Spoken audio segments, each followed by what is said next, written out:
We are so glad that you are here to join us on a Saturday morning. The day looks as though it's going to be great for our concluding service at the Vietnam Veterans Monument on the North Shore. No rain and a mild day, so let's hope that it sticks. My name is Jacqueline Cavalier. I am a professor of history here at CCAC, as well as a member of the Pennsylvania Labor History Society and the Battle of Homestead Foundation. I am also the AFT Vice President for Local 2067 here at CCAC. Thank you. So certainly a working class war, very appropriate. I have so many people to thank and to acknowledge, and we're certainly going to be making those acknowledgments throughout the course of the day.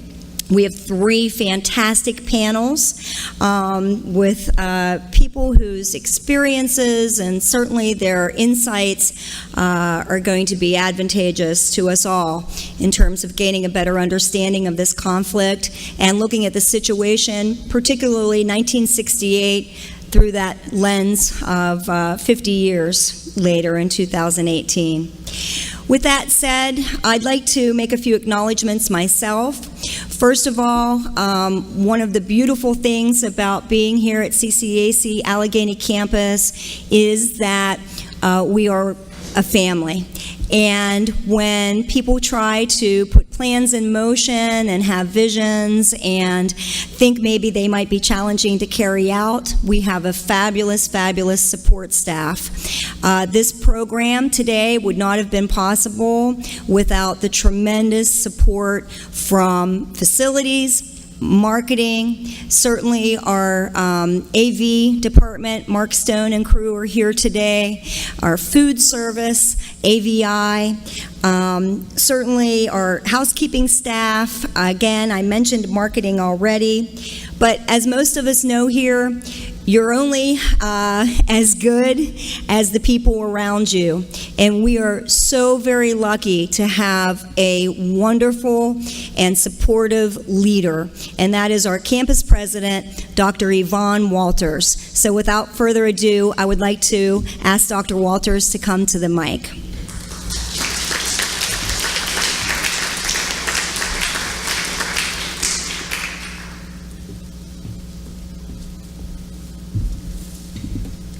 Good morning and welcome. On behalf of the students, the faculty and staff, it's indeed my honor and it's a privilege to welcome you to the Community College of Allegheny County and particularly the Allegheny campus. I'd like to first start out by acknowledging Dr. Jackie Cavalier. She's our distinguished professor here of history, and in essence, it was through her leadership, vision, and passion that informed and guided the campus in ensuring that all of the logistical items associated in making this gathering a success was in place. I also want to acknowledge the IT staff, Mr. Stone and his staff, Mr. Graham and the facilities area, and Ms. Robertson, who again collectively worked in unison in ensuring that we would have a successful event today. To the veterans, thank you for your service and your sacrifice. We appreciate it, and if we could give them a hand, please.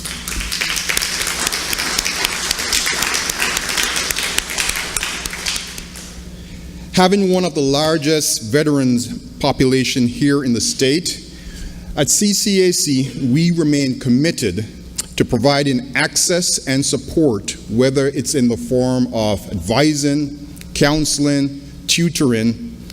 In essence, with our faculty members that we have here, we ensure that there's accessibility and support to our over 160 career and transfer programs. And by virtue of our mission, which is guided by teaching and learning, we are passionately committed to empowering and inspiring our students, including our veterans, towards meeting their academic and career aspirations. So, as you get ready to engage in the intellectual exchange and the deliberations, there's no greater place to have that conference right here at CCAC. I want to again thank you for considering us as a location, and it's my wish that as you leave the session today, you will be empowered, further informed, and inspired by the wide range of perspectives that will be shared. Again, thank you for thinking of us and thinking of CCAC. At this moment, I'd like to introduce Mr. Dan Duffy, who is the Executive Director of CCAC's Military and Veteran Services. Mr. Duffy.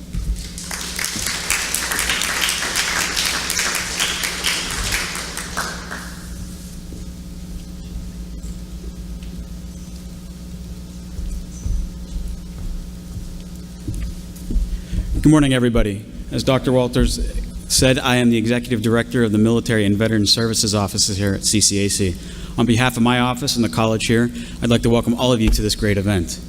Before I go any further, I think it's very important to honor those who have served, who are serving, and who will serve in the future. Whether that's here or abroad, I want to take a moment and honor them.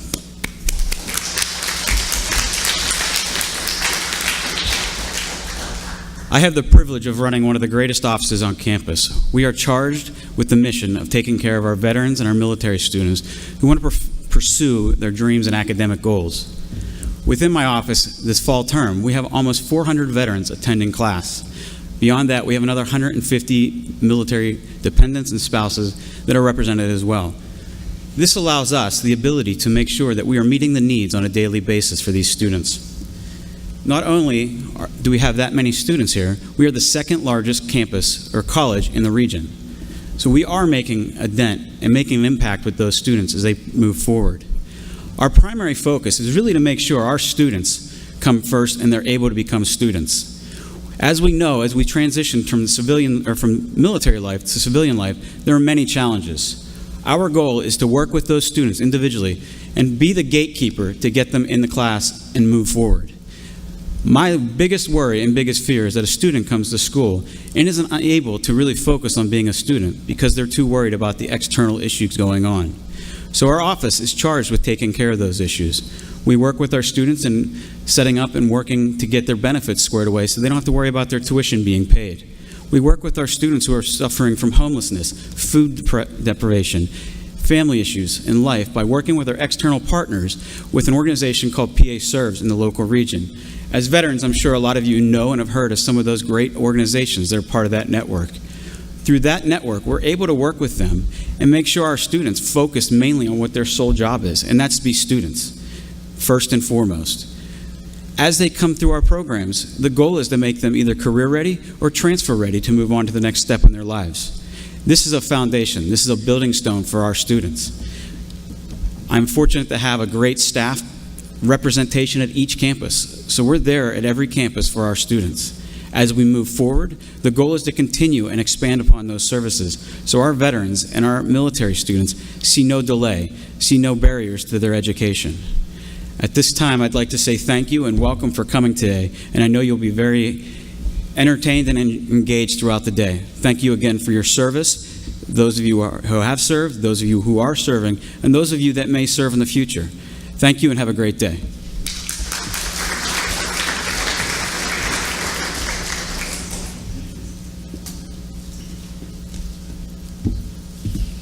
You will notice that we have several students who are here on campus today helping to coordinate the activities of the day. So I would like to acknowledge Ms. Priscilla Robertson, who is coordinating. She's in the back of the auditorium there with our student ambassadors who are members of the PTK and CCAC Honors Society. So thank you very much.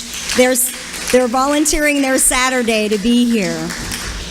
As you know, this event, as I mentioned, was co-sponsored by two other organizations. That is the Battle of Homestead Foundation and the Pennsylvania Labor History Society. So at this time, I would like to invite the president of the Battle of Homestead Foundation, Mr. John Hare, as well as the president of the Pennsylvania Labor History Society, Mr. Ken Walensky, to offer a few comments.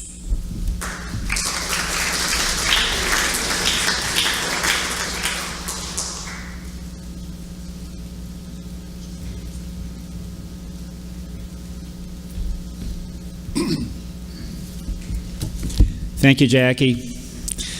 The Battle of Homestead Foundation is a nonprofit charitable organization of workers, educators, artists, and citizens. We came together around 1995 to interpret and promote labor and people's histories. We're committed to tell the stories of those who work, to tell the stories of those whose work, courage, and sacrifice fueled liberty and justice and equality, however incomplete, in our imperfect republic. We believe that we can best see our way forward by understanding where we've been. Our program is to provide a forum for speakers, films, music, drama, and exhibitions, primarily at the historic Pump House, the site of the Battle of Homestead in 1892. This year, our programs have focused on America 50 years ago. 1968, a time of social turmoil and change that splintered society. The Tet Offensive spurred a huge American escalation of the Vietnam War. Dr. Martin Luther King was assassinated. Urban uprisings were quashed with military occupations in our cities. President Johnson declines to run. Senator Bobby Kennedy is assassinated. Governor Wallace wins several Democratic primaries and a substantial vote in the Pennsylvania primary. The Democratic Convention in Chicago is dominated by police repression of street demonstrators against the war. The war. It was on TV every night. It dominated the lives of the generation coming of age at that time, including many in this room. Because of the draft, millions of young men and their families faced an uncertain and likely hazardous future. Initially, the college deferment meant mostly young workers and the unemployed were called. For many, military service provided an alternative to bleak job prospects and chronic poverty. But the so-called middle class and wealthy men could avoid conscription because of the deferment. Then the National Draft Lottery was enacted. Your fate was the luck of the draw. Still, those with influence and resources could always avoid combat. That's why we explore the theme, A Working Class War, today. I want to thank all our event sponsors and participants. We come together today, for many of us 50 years after events that changed our lives forever, under the theme, Respect, Resistance, Reconciliation. I trust we will forge a better understanding of our common future. Thank you.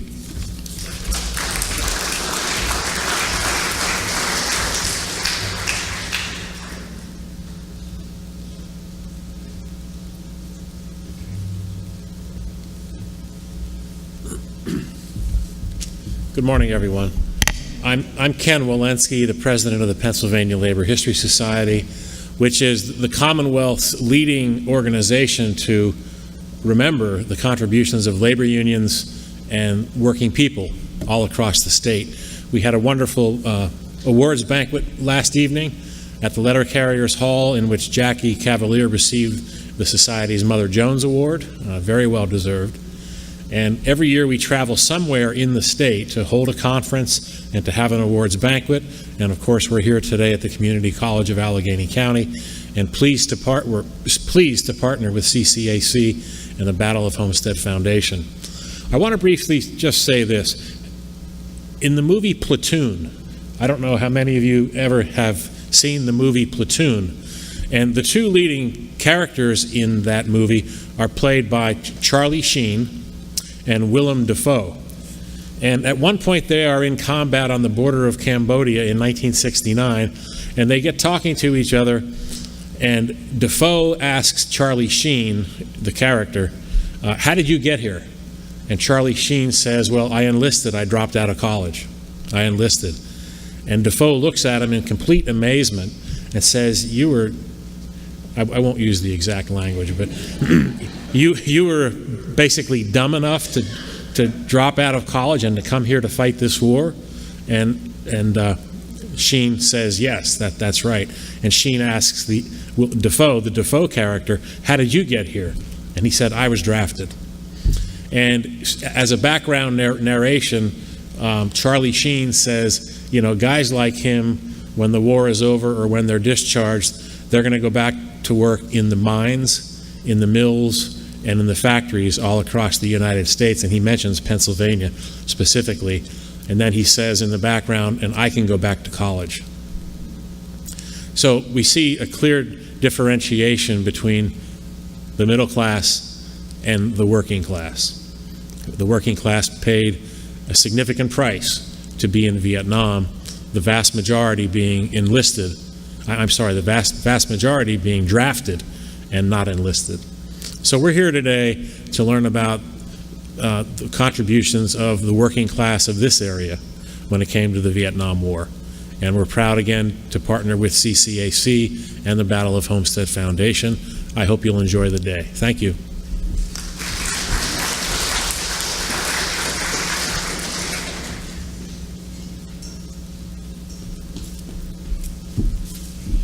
Last but not least, as many of you know, while logistics might be my strength, the person who is truly the visionary for this event and worked tirelessly to coordinate all of the fabulous panelists that we have here today is certainly the most passionate historian that I know, and that is Dr. Charles McCollister. So, without further ado, Charlie.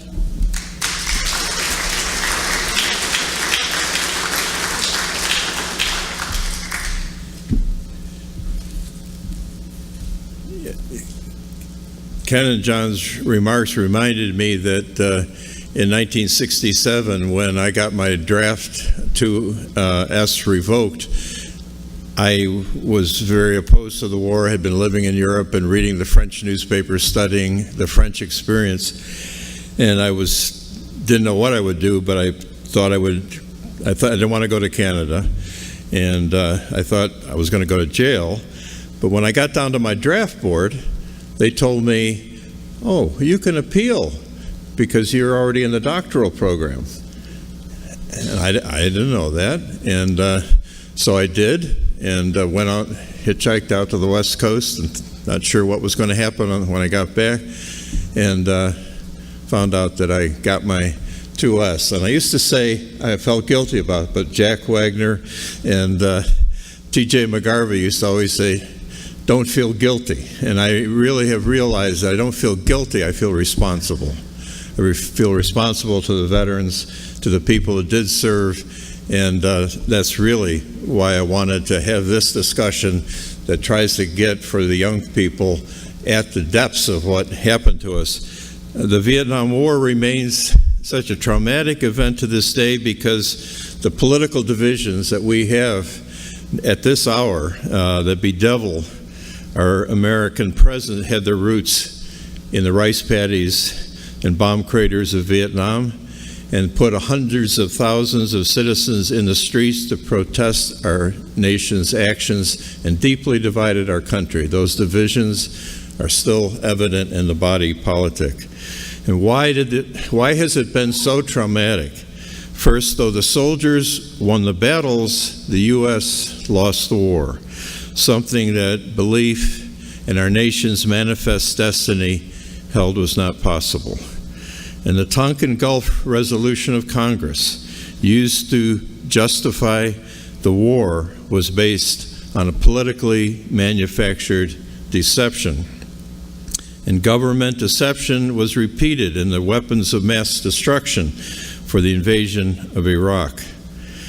In the summer of '63, I was very involved in the civil rights movement before John Kennedy's assassination, and that was really my first political engagement, was in his campaign at the age of 17. 77% of the American people trusted our government. In 2017, that trust was 18%. Democracy cannot survive if people no longer trust the people they elect to govern them.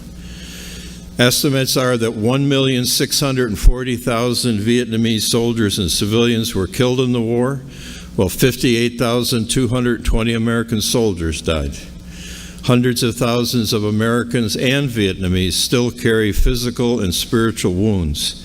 Our nation suffers from moral injury when the sacrifices of our soldiers are tainted by governmental lies and private profits that undermine the truth and erode our accountability as a nation. So please, I beg you today to talk to people you don't know. Don't hang out with folks you do know.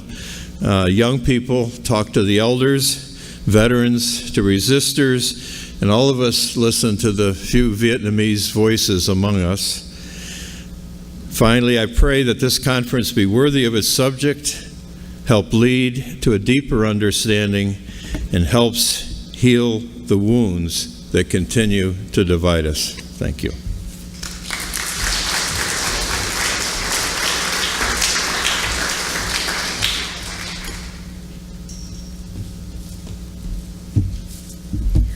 Well, that means we are ready to start the first panel. So at this time, I would like to invite our panelists, our veterans, Chris Moore, Pat Conroy, Nick Molnar, and Jack Wagner to the stage, please, to take their seats at the table.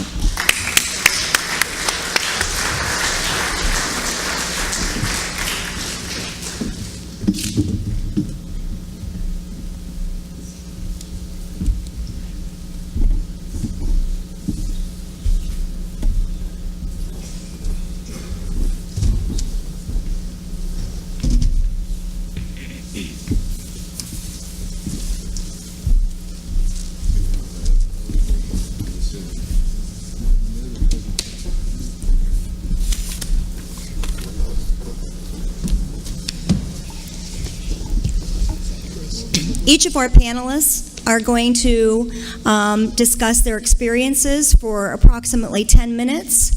And at the conclusion of all four panelists, we have student ambassadors who will be coming through the audience with microphones.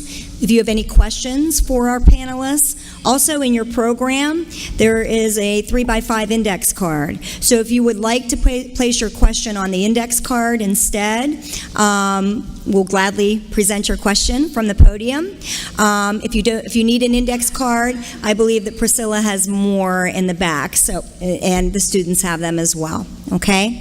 So at this time, I would like to begin with an introduction of our first panelists. None of these gentlemen really need an introduction, but Chris Moore served in the Army's 46th Engineers, transporting materials to trucks along Vietnam's famous Highway 1. His long-standing Sunday evening KDKA radio programs are always open to veterans' voices. So at this time, I'd like to introduce Chris Moore.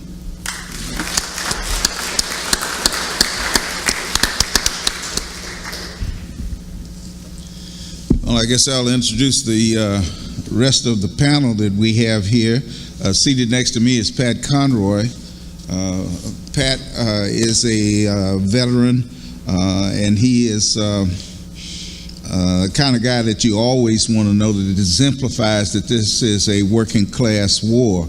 He's director of the Vietnam Veterans Monument Fund, and he served 2 tours as a Marine security around Da Nang and across Vietnam. We appreciate his service and what he did when he's come home too. We've got Jack Wagner down there almost on the end, who almost everyone knows. He served in the Marine Corps, and his squad had 12 men ambushed on patrol in the DMZ, separating North and South Vietnam. 7 men died in that action. Of course, Jack has come home to be a real responsible member of our community, having served in a number of positions of government, and we appreciate him. Nick Molnar is here, served with the Air Force in Guam in 1967 and 69, then went on to Vietnam for a year as a crew chief in a C-130 cargo plane, and returning home, he worked in the steel mill, aircraft plant, brickyard, and railroad. Really shows that it was a working class war. When I came here this morning, I sat down besides Carl, and bought a book from him, which I think is really important. Carl, are you out here somewhere?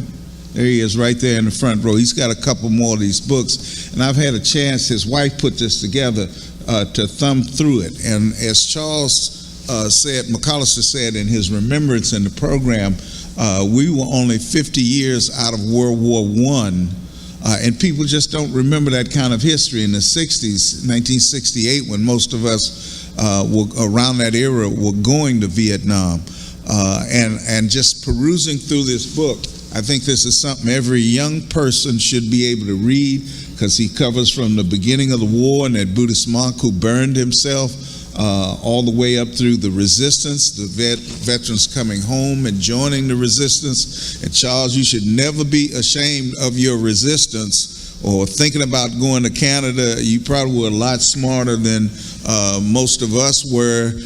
I think we thought we were doing our duty at the time. I'm like Charlie Sheen, that character in the movie. I'm RA all the way. I dropped out of... I'm sorry, I always have to know where the camera is.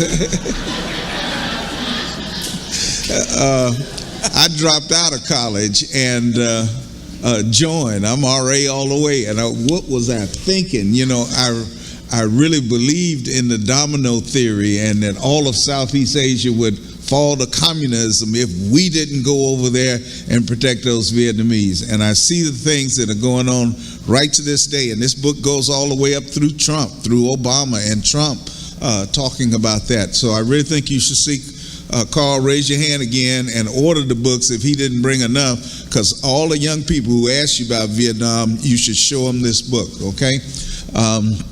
As far as my service, my friend Mike Flournoy always tells me that there is a terrible double-edged sword about service, particularly for black folk who want to be part of this country, who want to be part of the American dream and show that we love America too, and that we have all been discriminated against. I grew up in Little Rock, Arkansas, lived through the Central High School integration. I went to segregated schools all my life, but we wanted to be part of America, and that's part of why we joined and served. My family definitely was working class. My father was in the Navy and rose to be a chief petty officer, but he was only a cook. That's all they would let us be then, black folk. And he served proudly and went to the top of his rate there. He said it wasn't too bad of a job because they served the officers and the officers talked around them like they didn't exist. And so they knew all the scuttlebutt and what was going on. And so he said it wasn't that bad being a cook and a steward. His eldest son, my older brother, to show you how far we've come in America these days, particularly in the military, rose to be a 3-star admiral and retired about 15 years ago at that rank. My father, when we were at my father and I and family were at the ceremony when my brother took over his first ship, the Louis B. Puller, named for Chesty Puller, the Marine general. Many of you know of his history in Korea. My father looked at his eldest son, Edward, named for him, and said, when I was in the Navy, I was the captain's boy. Today, the captain is my boy. And I said, Dad, did you say that? That was really cool. And it exemplifies the kind of service that my family has given to this country. We do want to be part of the greatness of this country, but in hindsight, 50 years later, I look back and I wonder what was it all for. Today, we are Vietnam's largest trading partner. When I went back to Vietnam with Tony Accomando and the Friends of Da Nang, we saw all kinds of growth in that communist country that concerns capitalism. We saw people driving all sorts of fancy cars. We saw Mama San still on the corner selling coconut milk. There was abject poverty, but we met men from Indiana who were spending 2 years there in Long Bend, the base we used to come in for stand down, and they were they were there as representatives of their companies, XYZ company, manufacturing. And I think about labor and a working man's war and how many working men and women's jobs have been exported to places like Vietnam now. I bought a jacket in Costco about 2 years ago and didn't really look at the label. I thought, this is a nice winter jacket. I got it home, it said, made in Vietnam. I shake my head at that now. And I wonder what in the hell was it all about? Mike Flournoy always reminds me that everybody had their own Vietnam. And even though I was RA all the way, I ended up as a truck driver in the engineers. They didn't bother us too much. I can only remember 3 times really that I was really scared for my life when they were sending mortars into our camps. But it was a working man's war. All wars are that. Like Chesty, like so many other people have said, a war's a lie, a war's a racket, and we fall for the okie doke every time. They're doing the same thing to a brand new generation. So those are my remembrances of it. And I just passed the mic to Pat and asked that Charlie said that we should all talk about our remembrances, so you guys can have at it.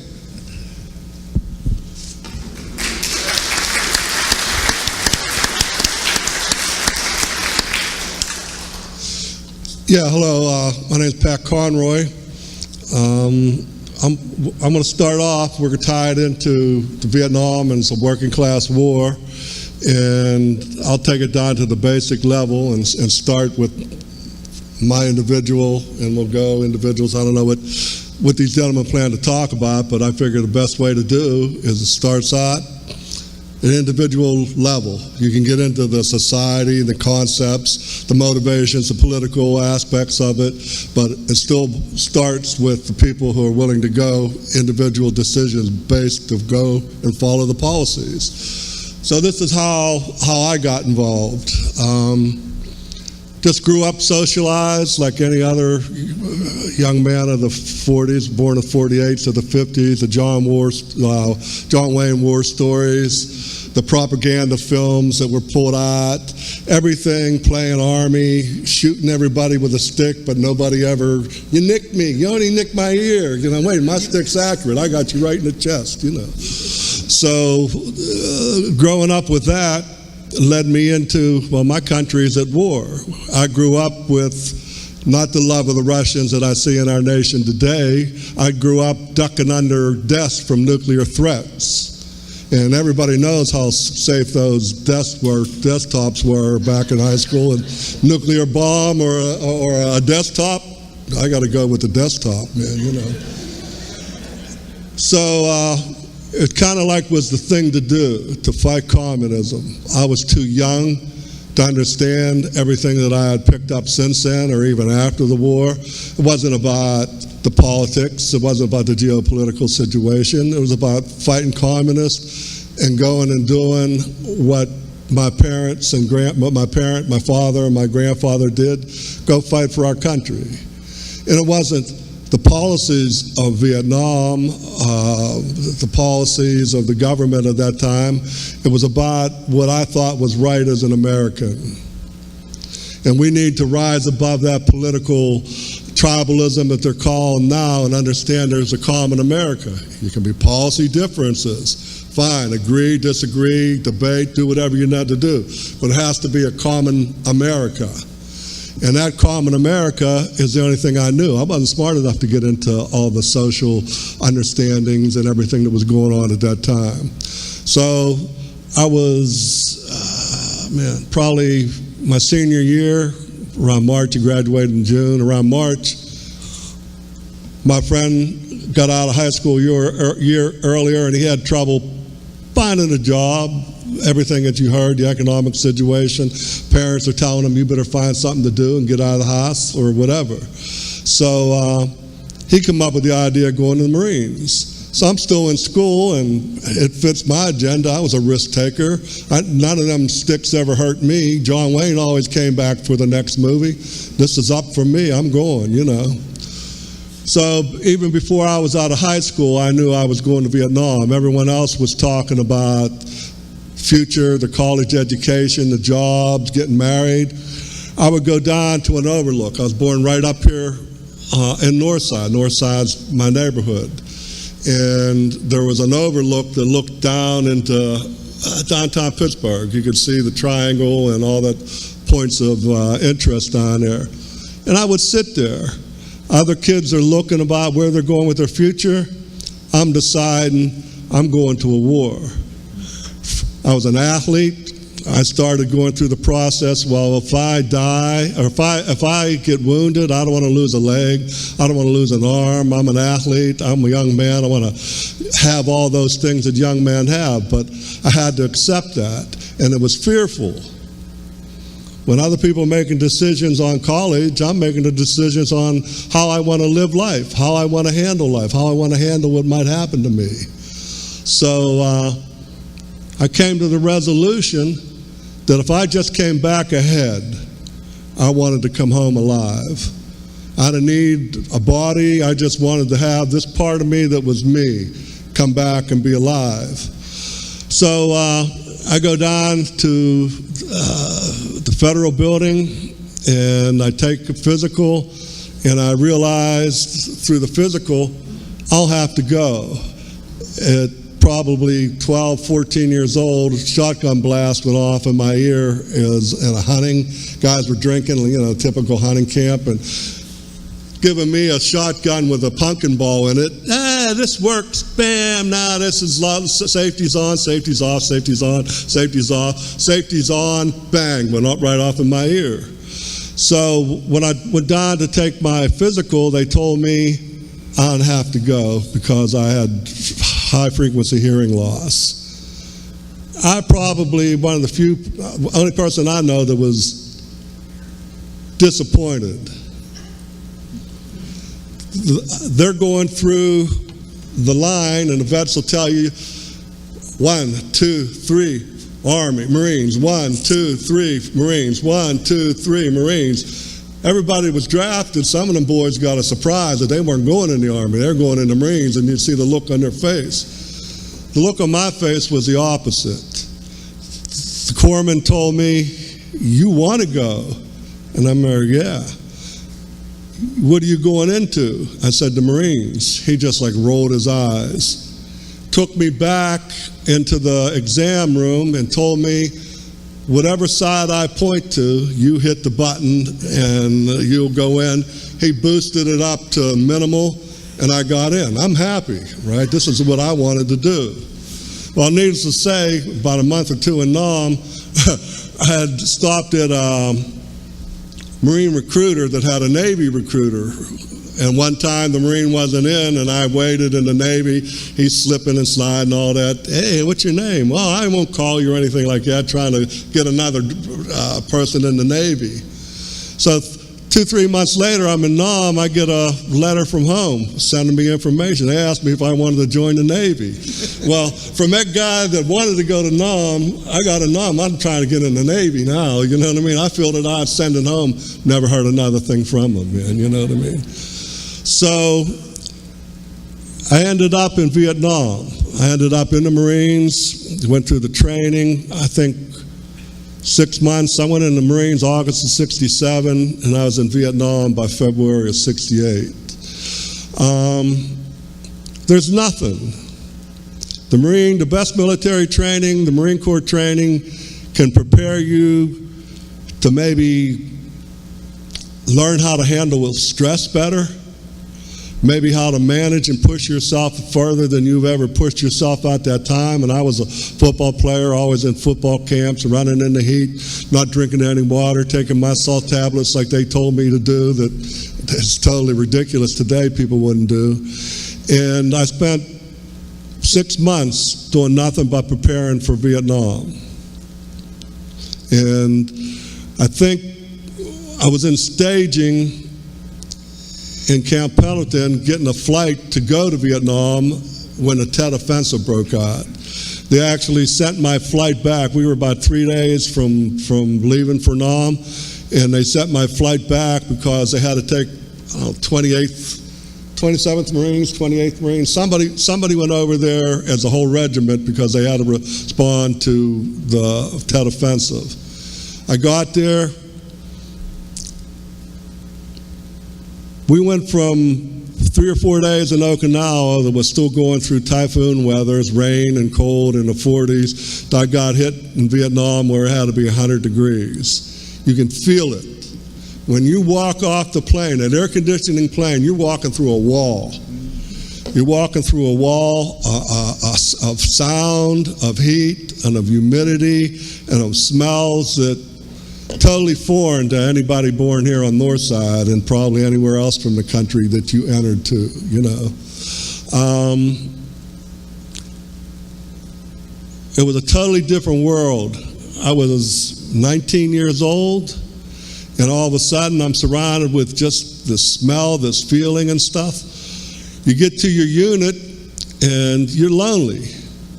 In the military, you'll see a lot of vets usually end up making friends quick, talking to each other, because that's what you had to do. You were a bunch of people trying to be a unit, a bunch of people coming from diverse parts of the world, and now you better learn to be friends. Hey, where you from? Philadelphia. Oh, you're from PA. You were the best buddies. You never seen each other in your life, you know? But that was the important part of it. I don't want to get lost on I can ramble, so I want to watch my time here. I'll try to squeeze as much as I need to say in. And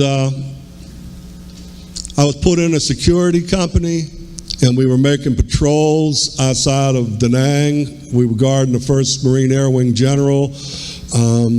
We had attacks on our perimeter. We had attacks, air mortars and rockets coming in. And I got to see enough. I wasn't way out in the bush, but I was in between the bush. We guarded they had a rocket belt outside of Da Nang, and they would allow the NVA, they would try to push the main NVA units outside of that rocket belt. Well, we patrolled anything that would leak through the rocket belt into the base. We patrolled. So there were some interesting times. It was probably easier to be out in the bush than to be around the civilians, because now you got regulations. You got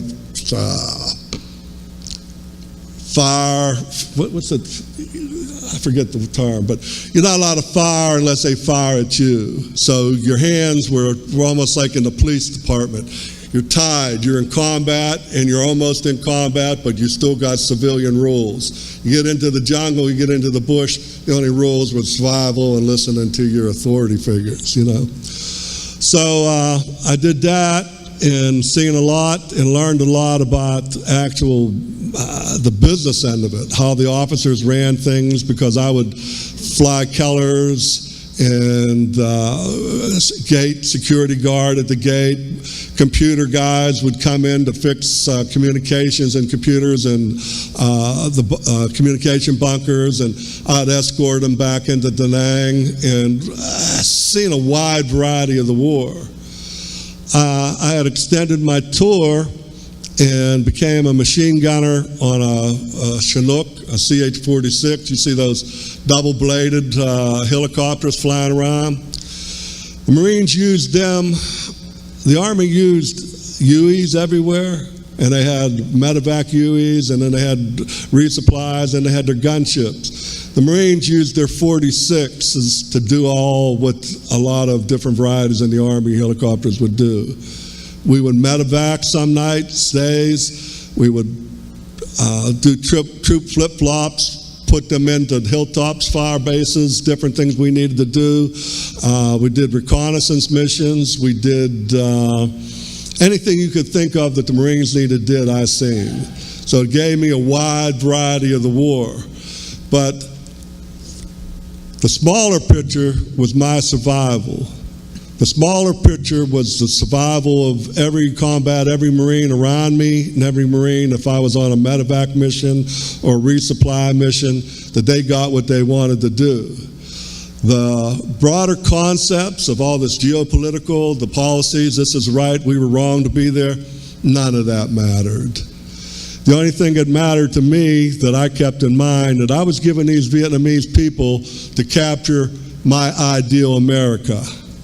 That I was thinking that they had the right of the protesters to speak against the war. That may have bothered a lot of people. To me, that was irrelevant. It's about my survival. It's about surviving and getting this medevac in. Whatever you got to do to get in this medevac, whatever you got to do to get this guy out, whatever you got to do to save your buddy if you were in a ground unit and these were people you were serving with every day. And one of the lessons that I learned that made me, and I had to fight to hold on to my humanness. I had to fight to keep those American values. The human became to have human values. That I wasn't going to go in there and start cutting off penises. That I wasn't going to go in there and start cutting off ears and wearing them around my neck as trophies. I've seen civilization is a thin veneer. It'll disappear under the right circumstances. It'll disappear in varying degrees to where we become nothing more than monkeys in suit coats. People will turn into animals, you know? So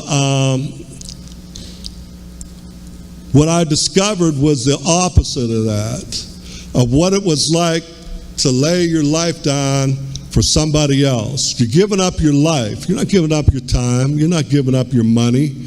You're giving up your life. You're giving up your existence.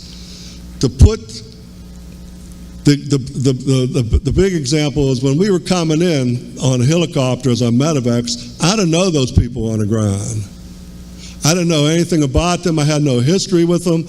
I risked my life and was willing to risk my life and have crew members and everyone that was in combat will tell you, there's people that died trying to make other people live. If a guy was wounded and you couldn't get the guy out, more than likely, people died to try to get a wounded man out. He lived, but the guy that tried to help him didn't live. That lesson carried over. It's something that our society doesn't see. You see out in this world, I come first. My agenda comes first. This society needs to know that if we are going to exist as a society, to some degree in your life, you have to be able to put other people ahead of yourself. And that was a lesson learned by watching men die, trying to help other men live. So that is like something with the selfishness of the societies today that it don't hurt to learn. It don't mean you got to lay your life down, but just be aware that there's something in this world bigger than yourself. And it's really cool to be part of that. Unfortunately, with me, I learned that in a war effort. Unfortunately, a lot of men learned the same issue under really bad circumstances. Am I running late here, Ken? No, you're doing good. All right. So, taking that lesson and then coming back to the United States and knowing, and what I had fell into the same trap that a lot of Vietnam vets fell into, letting society tell us what a Vietnam veteran was. Society knew. You know, a guy come up to me one time and said, "What was Vietnam like?" And that's like what part of Vietnam? My story, the things I've seen, what happened to some unit down south. Everyone has a different story. So I started to tell him. I opened up, okay, I'll mention something, I'll feed him, see what he can understand, what I can get into him, right? 2 minutes in the conversation, he started telling me about a movie he's seen about Vietnam. I'm like smacking myself in the head, like, wait a minute, you asked me a question about Vietnam, I'm a Vietnam vet, I'm going to tell you about it, and you want to tell me about some fantasy movie. That's what society did in general. They wanted to tell us what Vietnam was like from what they seen on the war programs, what they read about it, all these big geopolitical ideas and the righteousness of it and the wrongness of it and stuff. That's all BS. That's good to get you there and that's good to talk about afterwards. It don't mean diddly squat. once you're there, and it's about your friends and about your survival, you know? And the society slowly, through the Vietnam veterans coming out, wanted to hear from Vietnam veterans. I talked to a guy that was a teacher. He started the movement. He was a Vietnam vet, started talking, getting it into schools and letting people know that this is what on. I was working out of the vet center. The vet center started getting calls from teachers in schools. Hey, would you talk to our students about Vietnam, right? The list of how a society gets into the war, we want to compartmentalize everything. The soldiers fight, the sick people go into the hospitals and nursing homes, the dead people die in hospice. We don't want any part of it. Well, society needs to realize all your fingers are on the trigger. All your fingers are in the welcome home. We didn't get welcome home. It's almost natural for our generation to see the World War II welcome home. All we wanted was welcome home. It was necessary for the human healing. People need to know that when you vote, and you vote for the president, and you vote for that, you're giving that president, that politicians the power to send the war. He gives the power to the generals down to the squad leaders and your officers. When that squad leader is telling you to fire, that command comes from the president. The command to put the president in there comes from every individual in this country. So we all have a social responsibility to be aware that when you put a man in office, your finger is on some potential trigger. You're as much to do with having this war or not having that war. And the other part of it is you're as much to do about welcome a soldier home, to help his completion. We need closure. This country needs closure for Vietnam. A personal individual needs closure. You need to finish that. If you don't finish that, you run around with a head full of unfinished business that takes you away from your life now. Pat, yeah, I'm sorry. We're going to save some additional time for comments. All right, cool, I'm sorry. Yeah, that's okay. No, if you can just offer your conclusion, and then we'll move on to Nick. All right. Thank you. So, try to finalize where I was, remember where I was. So anyway, you have that responsibility. You do it with the labor, what this is tied into, and also what you do with your political power. Apathy, I worked as a political action officer. Apathy is the hardest thing to overcome from the people that are trying to get you unapathetic, but it's also a very personal thing to get past that apathy. You got to get involved. Your fingers are on the trigger through your votes and your responsibility to welcome people home that you put in a position to go to war. We all bear this. So, thank you, Pat. Thank you. Thank you. At this time, I'd like to introduce Nick Molnar, who served in the Air Force as the crew chief on C-130 from 1968 to 1969. He is the past president of District 2 of the United Mine Workers, and he is a member of the Pennsylvania Labor History Society Board. Nick.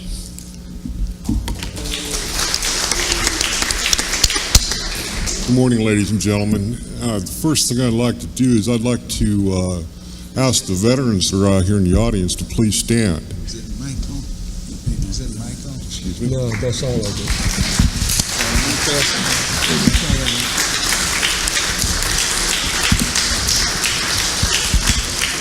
Thank you, brothers. I appreciate your service.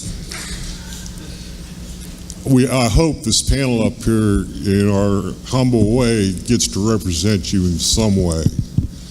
As I said, I was in the Air Force. I went in 1966. I was 18 years old. On November 7th, I went in on the Air Force on November 22nd. I was drafted on the 23rd. So timing has always been everything in my life. I've always played with airplanes when I was a little kid. I loved model airplanes, so my uncle George was in the Air Force. My uncle Ron was a lifer in the Air Force. My father was a World War II veteran in the Philippines, the Purple Heart veteran. He was shot to hell and back. My idea in 1966 at age 17, the back of my mind was the draft was there. But to be perfectly honest with you, my mind was on this little blonde girl that lived down the road. I mean, Only one? yeah, one at a time. But I'd be remiss to sit up here and not think about a couple of classmates of mine. Cyril Yeckley was killed in 1968. Oh, Charlie. That's all right, man. Rex Fried Ross was killed in 1968.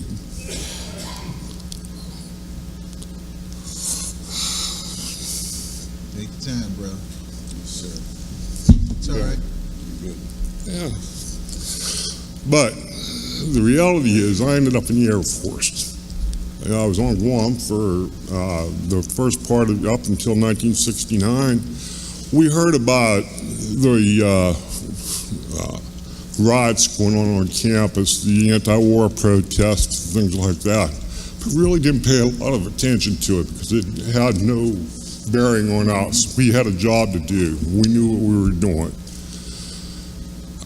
On Guam, a lot of people don't realize it, but it was the largest B-52 base in Southeast Asia.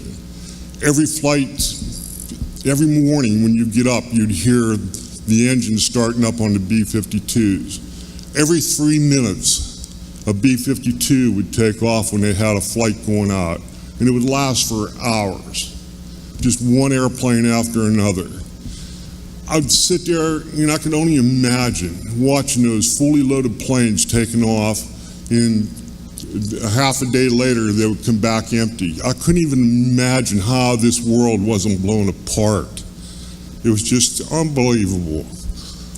When I got back home back to Texas in 1969, I was reassigned from Guam to Texas after 18 months.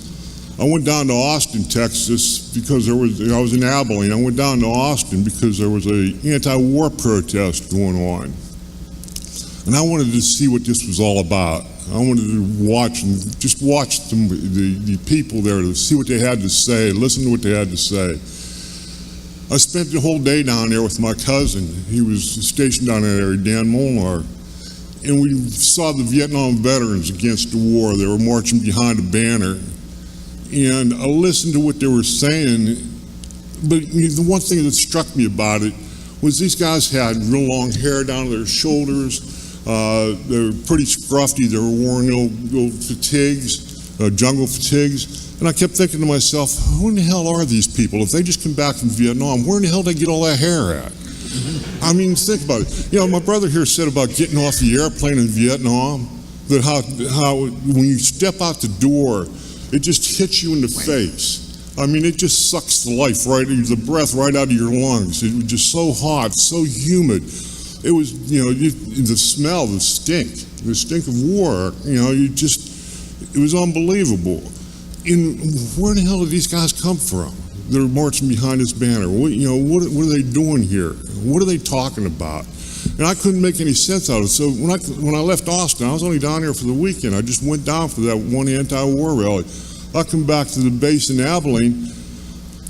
On Monday morning, I was down there working on the flight line. The line chief came up to me and he says, "Would you like to go to Vietnam?" And I said, "Hell yes." I mean, there was just no doubt in my mind I wanted to go. I've seen heard what these people were saying. They were talking about napalm. If anybody's ever been into a jungle, you'd understand. And believe me, when you're in triple canopy cover, you pray to God that before you get there, they hit it with napalm so you can at least see your damn enemy. I pity you guys who are on the ground. I really do. I really do. So I went to Vietnam, and my flight line chief told me, he said, look, he said, the only thing you have to do is take care of your airplane and keep your mouth shut. And that was it. And I went to Vietnam on our job assignment. I never said a word about what we did while we were there, because I was told you just keep your mouth shut. It's not, anybody else's business but yours. And I came away with that. If you need to know, you'll know. But I've read a book here a while back, and it described exactly what we were doing. What had happened, what they would do is the Marines, the Army, the people in the field, and airplanes would drop microphones all through the jungle. The Marines would set them up. The Air Force would drop them in bombs, and they'd just scatter over a wide area. And inside my airplane, there was two big boxes. There were two like cargo boxes. And inside those boxes were computers and reel-to-reel tapes. And what we'd do is we'd listen to everything that was going on the ground. You could hear people talking. You could hear bicycles moving. You could hear trucks rumbling down Highway 1. And then we'd take those tapes and we'd fly them into Thailand, drop them off, and they'd analyze them. If they felt that it was a enemy movement that needed to be reckoned with, they'd either call it an airstrike or set up an ambush for them. And it was as simple as that. We did that for a year. Unfortunately, we were a little late for Way and a few places like that where they brought in hundreds of pounds of supplies, rockets, mortars, and ammunition, and held down that whole city. And everybody always talks about Way as a dividing point. I think it was a learning curve for the military, because first thing, when they found bunkers full of ammunition and rockets and mortars in Way, how in the hell did all that get in there? Because it's a big country. They were just sneaking that stuff in across the river, in a Perfume River into the city. And everybody always kind of feels guilty about killing North Vietnamese. But, when the North Vietnamese took over Way, they killed 3,000 people. There were any civil servants and their families. They killed all the police officers. They killed everybody, that had anything to do with governing people. And I always felt that, if you're going to do that, if you're going to take away the civil authority that runs a society, the Vietnamese were Buddhists. I mean, they didn't believe in war. I mean, they believed in giving people heck. They didn't believe in war to the point that they set themselves on fire. The monks set themselves on fire in the middle of the street to protest our actions of being there. I mean, the war to me was a learning curve. I mean, it taught me how people, when they stick together, can accomplish some Herculean tasks where you go in, like my brother here, in a helicopter to pull out survivors out of a firefight. I mean, to risk your life to save your brothers is just unbelievable. My brother here, who was shot up in an ambush in Vietnam. I mean, I sit here and cry thinking about my friends who were the classmates who were killed in Vietnam. I couldn't imagine the horror of sitting in a bunker or sitting behind an anthill and seeing your friend that you only met maybe 3 months ago blown away. I couldn't imagine that. But war is hell. And the only thing that's really sacrificed, I believe, in war is humanity. I mean, we lose our humanity when we go to war. There are other ways to deal with the problems we have. I mean, the one thing it taught me is in life, working with coal miners who were Vietnam veterans, is we stuck together, and we still do.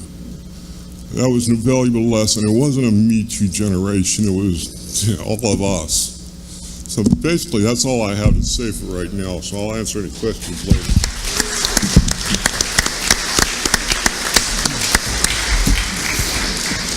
Thank you, Nick.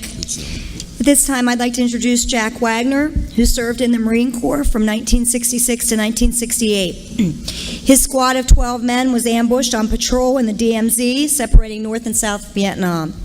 Jack serves as the director of Pittsburgh Hires Veterans. Jack. Thank you, Jackie, and good morning, ladies and gentlemen. It's an honor to be here, especially with my brothers from Vietnam, Nick, Pat, and Chris, and all three of them have given a great example of, in a far different way, of the war in Vietnam.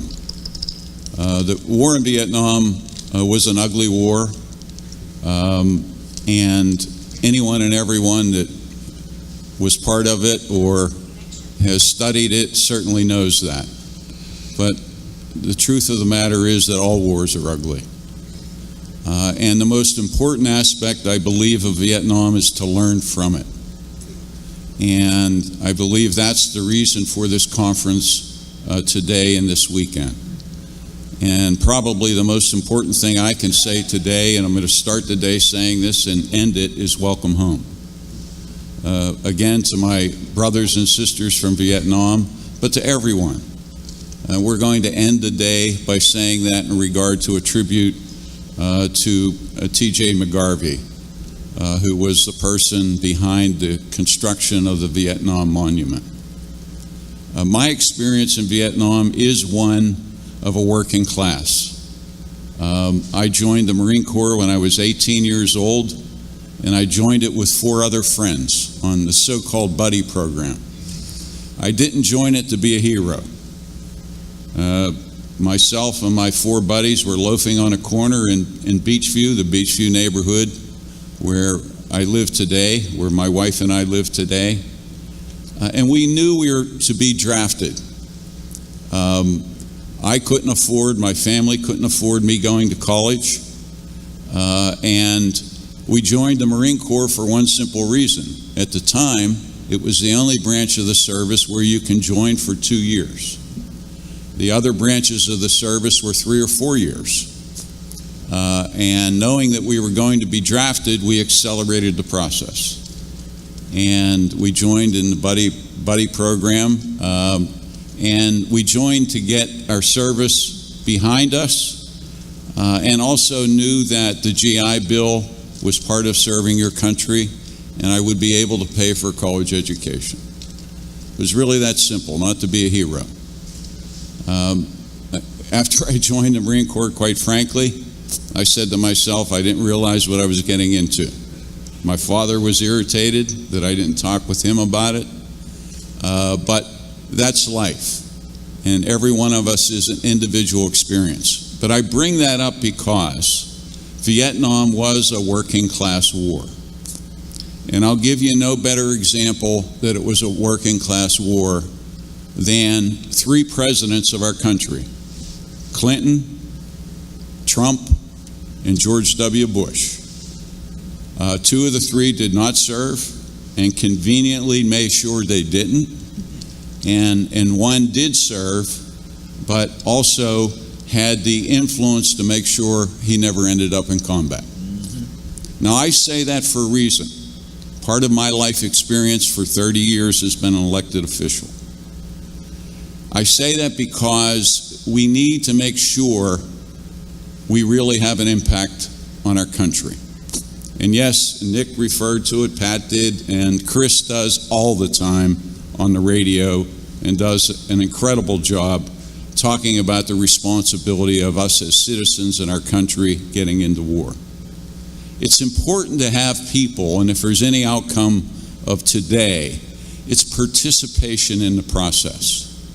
Because participation in the process by the right people at the right time can really determine the outcome and the impact of our country going forward. Yes, Vietnam was an ugly war, and I could sit here and give you day after day. I have not forgotten a day in Vietnam. And the impact that it left on me gives tremendous respect and admiration to anyone that serves our country. Even when it happens and there are problems associated with it. And if you really want to understand the Vietnam War, watch the Ken Burns documentary. And I have watched it in great detail and sit and actually cry as I watch it. Because I know what each one of us and millions of other Americans went through. But it's important to watch it and to learn from it. And I've said this before, and I'll say it again, and I'll keep saying it. If President George W. Bush and that documentary would have been out 15, 17 years ago, we would have never been in the war in Iraq. If people understood the impact of war up close and personal, as is exhibited with the Vietnam Ken Burns series, you would truly understand the magnitude of it, because it impacts you for your entire lifetime. You actually are pained when you think about it. And I am many times in my life. And it's the reason why I think so highly of other people that serve our country. America has a lot of problems, but it still is the best country in the history of the world.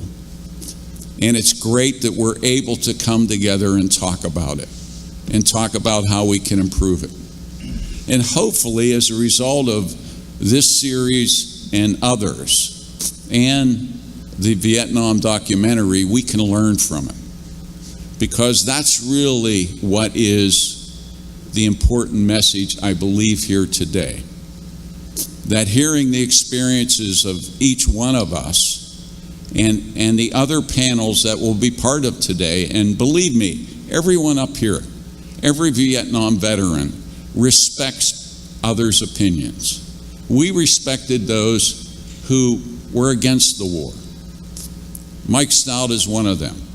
You know, a guy that I've really gotten to know over the years. I respect him immensely. I respect other people's opinions. But it's also important to respect those in uniform.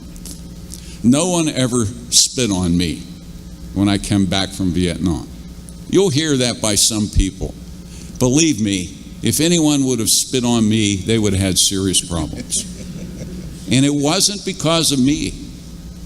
It was because of the guys I served with.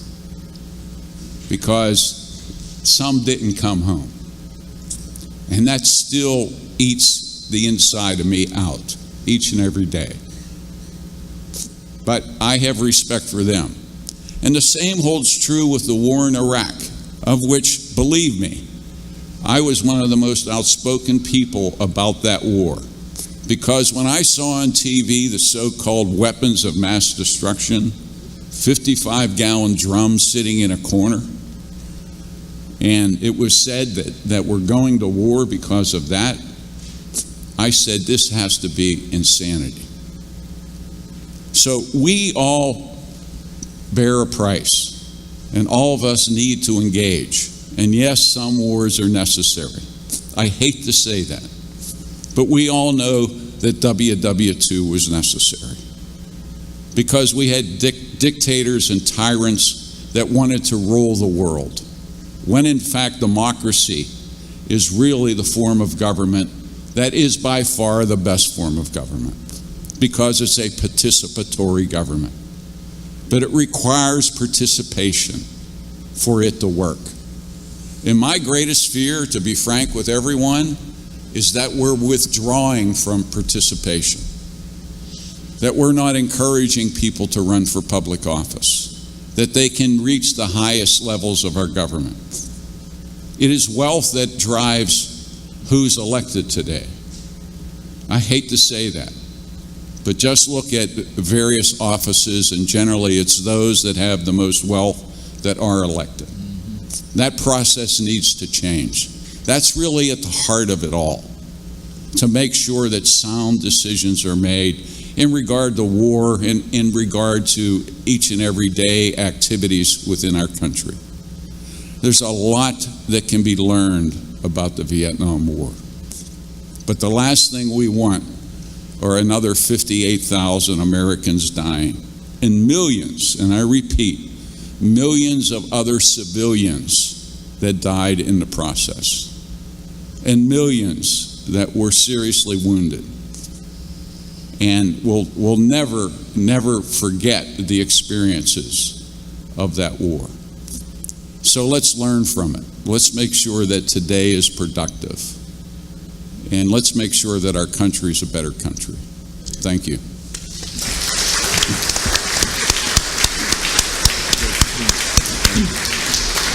Thank you to our panelists. At this time, I would ask if any of the student ambassadors have cards, if you please bring them to the front. And if anyone has any questions, if you could please raise your hand so our ambassadors can bring you the mic, and we'll go ahead and take questions. Anyone, questions or comments for our panelists? I guess we can go.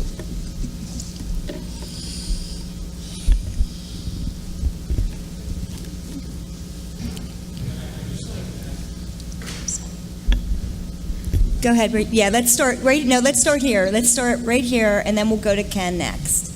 Hi. Question is, when you go back and you see capitalism thriving in Vietnam, what if we didn't make the fatal first step to get involved there? What would that country have turned into? I didn't hear what you said. Could you? Yeah, well, my honest opinion is it would be what it is today. It wouldn't be much different than that. Don't get me wrong, there was a sincere belief at that time that communism was moving through the Pacific Rim. And some of our greatest allies in Vietnam, New Zealand was one of them, several other countries, South Korean. I mean, we fought beside other soldiers from other countries. And they were damn good, believe me. And we were very proud to be with them. But as I look back, and historians could give a far better observation on that, I really think Vietnam would be very similar today. The leaders back then simply wanted their own country, for North and South to be one.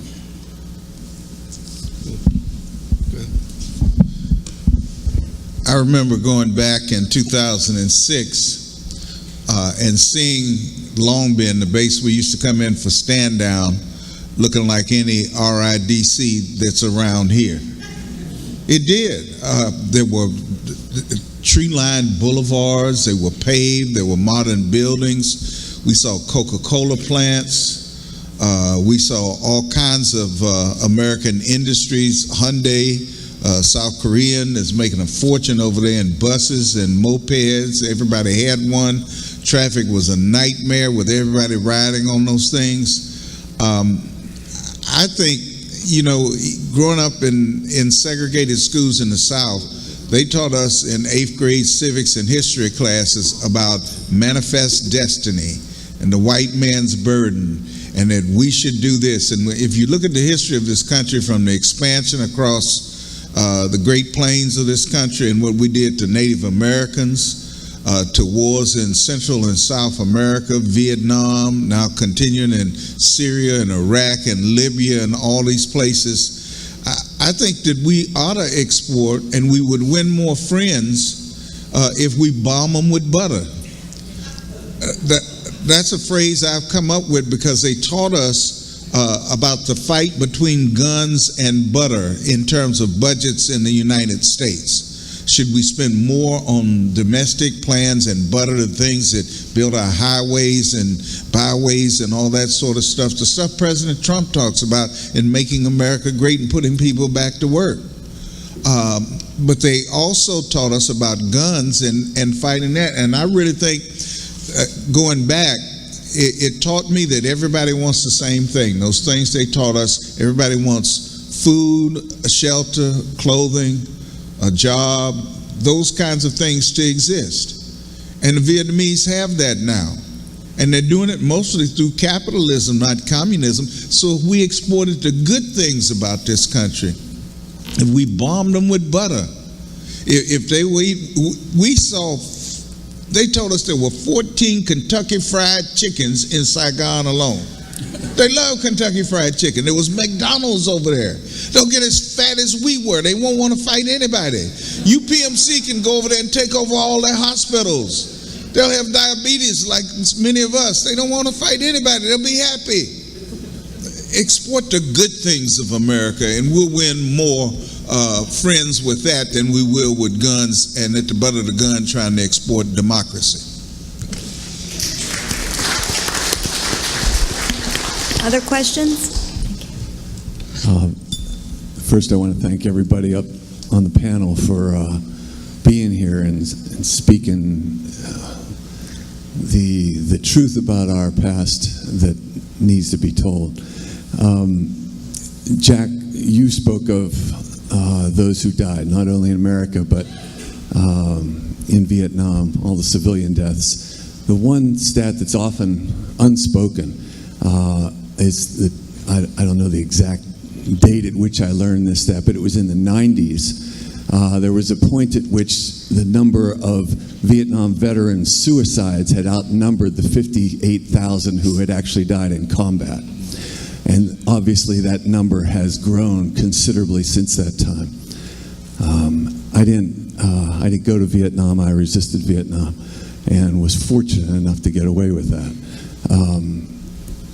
I ended up being a psychotherapist and have worked with men who have come back from the war with PTSD, and I frankly find it kind of a silly notion that anyone who served in combat hasn't come home with some degree of PTSD, for which my heart breaks, and I honor people who walk with those scars. I think that aspect of all the walking wounded, the invisible wounds of that war, is one thing that's too often unspoken of, and I'd really appreciate if any of you would like to speak to that, because I think that, as you're saying, we all need to be more aware of these scars of war and not repeat them. We have a nation filled with walking wounded, invisibly wounded. Thank you. Sir, you're right, and our country doesn't do a hell of a lot about it. There have been some organizations that have stepped to the plate, nonprofit organizations that provide medical service dogs to veterans. Tony Accomando, who's here, led up a group of which I'm part of to provide medical service dogs to veterans that have serious PTSD, TBI, and other cognitive issues. So the VA does not provide medical service dogs to veterans, so nonprofit organizations, Guardian Angels Medical Service Dogs is one of them. 22 veterans commit suicide a day. That's down slightly to 20 a day, but it's still double that of the general population. And incidentally, with more women in the military, the suicide rate with women is higher than that of men. We're not doing enough. There's more that we can do. I head up a group called Pittsburgh Hires Veterans. The best thing you can do after you address the physical and mental issues of veterans is help them find a job. We need more companies to step to the plate and put a priority in hiring veterans. Not many do. More need to. Yes, war is terrible. And I'm just going to give you one, my personal. I was wounded in Vietnam. I spent 5 months in a hospital, in Philadelphia Naval Hospital. In my ward of 40 Marines, I was the best off person. And I became desensitized by being in the hospital, or I'm sure I would have been one of those people. I realized how lucky I was. And everyone that experiences war, it never leaves you. It's part of your thought process every day, because there's so many variables in war that are too difficult to deal with personally. So you need to cope with that. And you need to find ways to cope with that, and we haven't found enough ways to cope with it as a country. So to say thank you to a veteran is a nice thing to do, but it's really not good enough. Our country needs to do more substantive things, like help veterans find jobs, like help them get medical service dogs, help them communicate and talk about their issues. It's the only way they'll be able to eventually, hopefully, deal with it, and will be able to have less suicides related to their experiences. Thank you. Pat, Jackie? please go ahead. Yeah, I can add some insight to the questions and depth to what Jack's talking about. I'm 100% PTSD.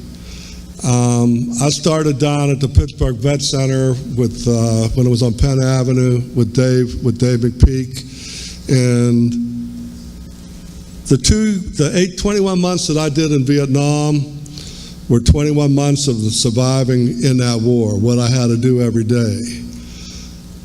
The years after Vietnam were a lot harder. In Vietnam, I was shut down. My emotions were shut down. Somebody got shot. Yeah, they were there. You might have felt them, but when you were there long enough, you became, like Jack said, desensitized to it. Didn't mean you didn't feel it. Didn't mean you liked it. It just meant this is everyday business. This is something that's happening. Well, when you come home and you have those thoughts, and I looked around, and every time I would be in a counseling session for like 2 hours, and that 2 hours seemed like 15 minutes, and unbelievable how much time would pass. Emotionally, psychologically, I walk out of that office, I'm stirred up with Vietnam, and now I'm walking in the city of Pittsburgh. People coming back, eating lunch, people coming back, shopping, going about their business routine. My emotions, my head, everything about me was in Vietnam. Well, thank God for the help of the Vet Center and Dave McPeak, the counseling. I think I was down there 34 years, taking and giving back, because the effect on myself, the effect on my family, the effect on my ability to deal with society and deal with Vietnam was black and white. You killed, you didn't kill. You did your job, you didn't do it. There wasn't a whole lot of gray area that you have back here in the United States in the civilian population. More business gray area games than in the black and white. I couldn't fit into that. I didn't know how to deal with my own emotions. I was afraid, I was suicidal, I was homicidal, all the above. I had voices. One time my issues were so strong, and I'm sitting at the edge of the bed, and I'm like, I want away. I need to get away from these feelings. I need to get away. So I started to walk out of my room, and I seen my shotgun sitting in the corner of the room. And I started going after that shotgun. And I heard these voices, not one voice, not like my thinking voice, where I'm just, hey, we're going to do that. Multiple voices. Do it, go ahead, do it. And I'm probably 1 foot, 2 foot away from a shotgun, and I thought to myself, I had a daughter and a wife, and I thought, what the hell am I doing? And I walked away, and it was like, I felt it. I felt like I'd just been through some traumatic situation. And the men that go through that, and women that go through that every day, when I talked to you earlier about the responsibility on the trigger, these things you need to know. You hear us, men don't talk about war. Men need to talk about war. You need to have a wife. You need to have a family listen to you. You need to have a society. The Indians, when the Indian tribes, some Indian tribes, they would come back from raiding, the whole tribe would get together and they would listen. Hey, this happened to White Eagle. This happened to Charlie Two Toes. They needed to talk, and the whole society listened because that's who sent them. That's who they were fighting for. We need to understand that when you send people to war, you hear nice things on the Wounded Warrior projects, the dogs and everything like that. You need to hear the vet. Somebody needs to be able to take a vet needs a place to be able to talk to, sit down with the commonality of the other veterans and finish what they did in troop ships, what they did when they had downtime. All those things come into account. There's a human price to pay for sending people to war. Thank you. Nick.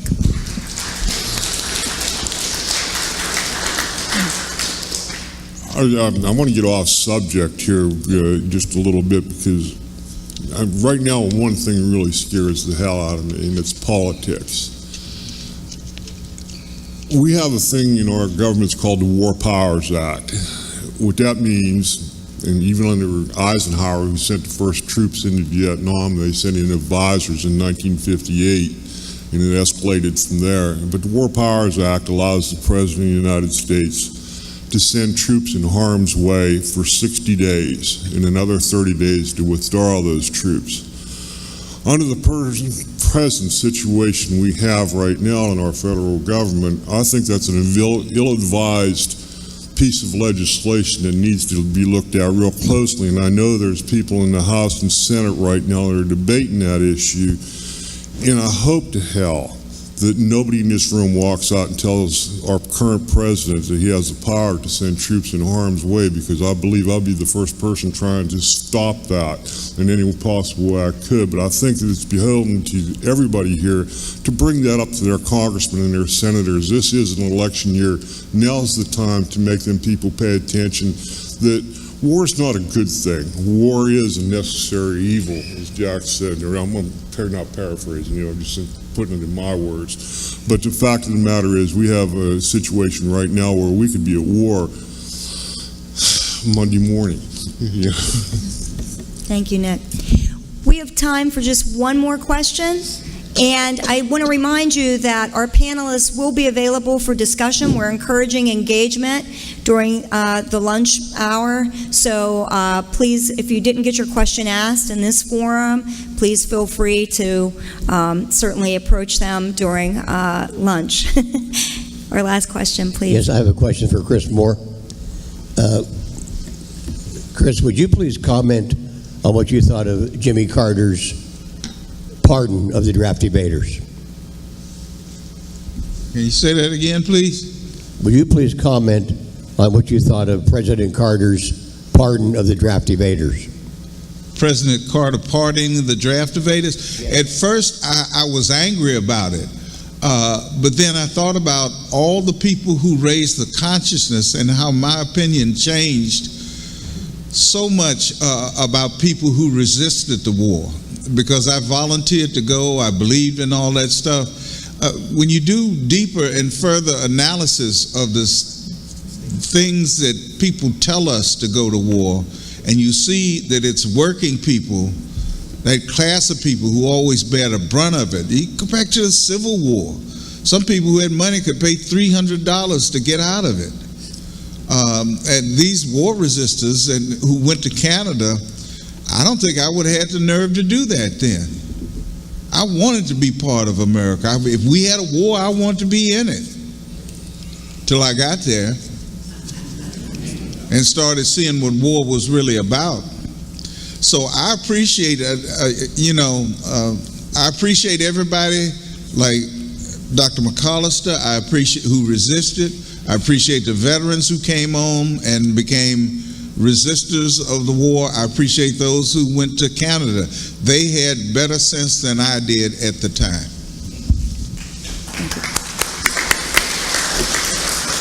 At this time, we want to express our appreciation for your willingness to participate in this conference. Chris, Pat, Nick, and Jack, our student ambassadors, are going to give you a token of our appreciation, and if we could give this group a round of applause. Thank you.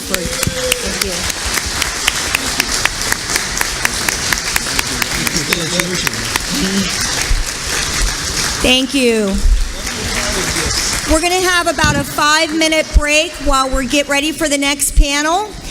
So please stick around. Our next panel will examine the role experiences of our anti-war resistors. Okay, at this time, we are ready for our second panel, our anti-war activists and resistors. And so it is with great pleasure that I'm able to introduce one of my colleagues and longtime CCAC friends, Mr. Rick Adams. He is a community activist, and he serves as the director of CCAC's Center for Excellence in Funded Programs. So again, Rick. Thank you. Thank you, Jackie, and everyone associated with this gathering. I think it's tremendously important. That first panel, as I sat out and had my coffee, it really got me where I needed to be in putting this into context. And I'm a firm believer in we need to exchange our experiences. In order to keep timely, I put a few notes down. A lot of times I don't do that. But let me say, as I've always said, I'm born and bred in Homewood Brushton, part of Pittsburgh, and have always been proud of that fact. Let me put it in context this way. I entered high school, Westinghouse High School, 7th grade, and in my first year there, John Kennedy got assassinated. And so that began an interesting time to be in high school. Before it was all over, Robert Kennedy had been killed, Dr. King had been killed, Malcolm X, you name it. So it was a particular time in history that influenced me in a way that I wouldn't take it back in any way, but it was a very troubling, it was exciting, it was dramatic in some ways. The hippies and the yippies and the Weather Underground and the Black Panther Party and you name it, there was a lot of living history that we could watch and kind of almost inhale at that time. I remember confronting recruiters who came to Westinghouse High School, and we confronted them, we listened to what they had to say, and we asked sharp questions. We said, why are you there? What is it like? And our reaction was one that confirmed that we should not be there, because some were off to the side. They were very official presenting, but when we asked questions like, how is it really? The answers kind of disturbed us in terms of the fascination, as a lot of us young men would have with technical things. And this one guy talked very much about how cool it was to sight through some kind of weapon and a mile or two away, just blow dudes away. And we kind of looked at each other and said, this stuff is bad for you. I identified with Muhammad Ali, who famously said no Vietnamese had ever called him nigger. I read many books in Westinghouse because I became, as I said, within the context of the times, very excited and wanted to know more about the black freedom struggle, the civil rights movement. So I had read, you name it, Bayard Rustin, Martin Luther King, Malcolm X, A to Z, black theology. I was just a reading machine, 5 books or more a week for probably a year or two. And so I was well versed, and the Vietnam War, the more I studied, I knew that the leader of that nation, Ho Chi Minh, had decided to base their government on the United States model, the Constitution, and had asked for help. And in fact, what really impressed me as a young journalist in 1919, I believe it was, he was in Paris, France, and he wrote about the phenomena of strange fruit, black people hanging from trees in the United States, and how this country treated its United States citizens. So I immediately had the thought, well, this guy can't be all bad if he was willing, and particularly at that time in history, in my sense, what it meant to be alive and conscious, woke, as they say today, in 1919. It was a time I left and had the opportunity to go to Bowdoin College, up in Maine, which was interesting because some of us talked about, well, if it gets really rough, we'll just keep on going and go to Canada. My number was very high, as I recall. It was 350 or something. Plus, I was in college, so that didn't affect me as much as it affected others. My best friend, I think his number was like 3 or something, and he had gotten himself into college. But as I remember that time, what that meant to go and see that broadcast on TV and see the number that came out, and you would see the range and whose number was up. As a young man, that was like, I don't know, it just seemed like, rolling dice, here you go.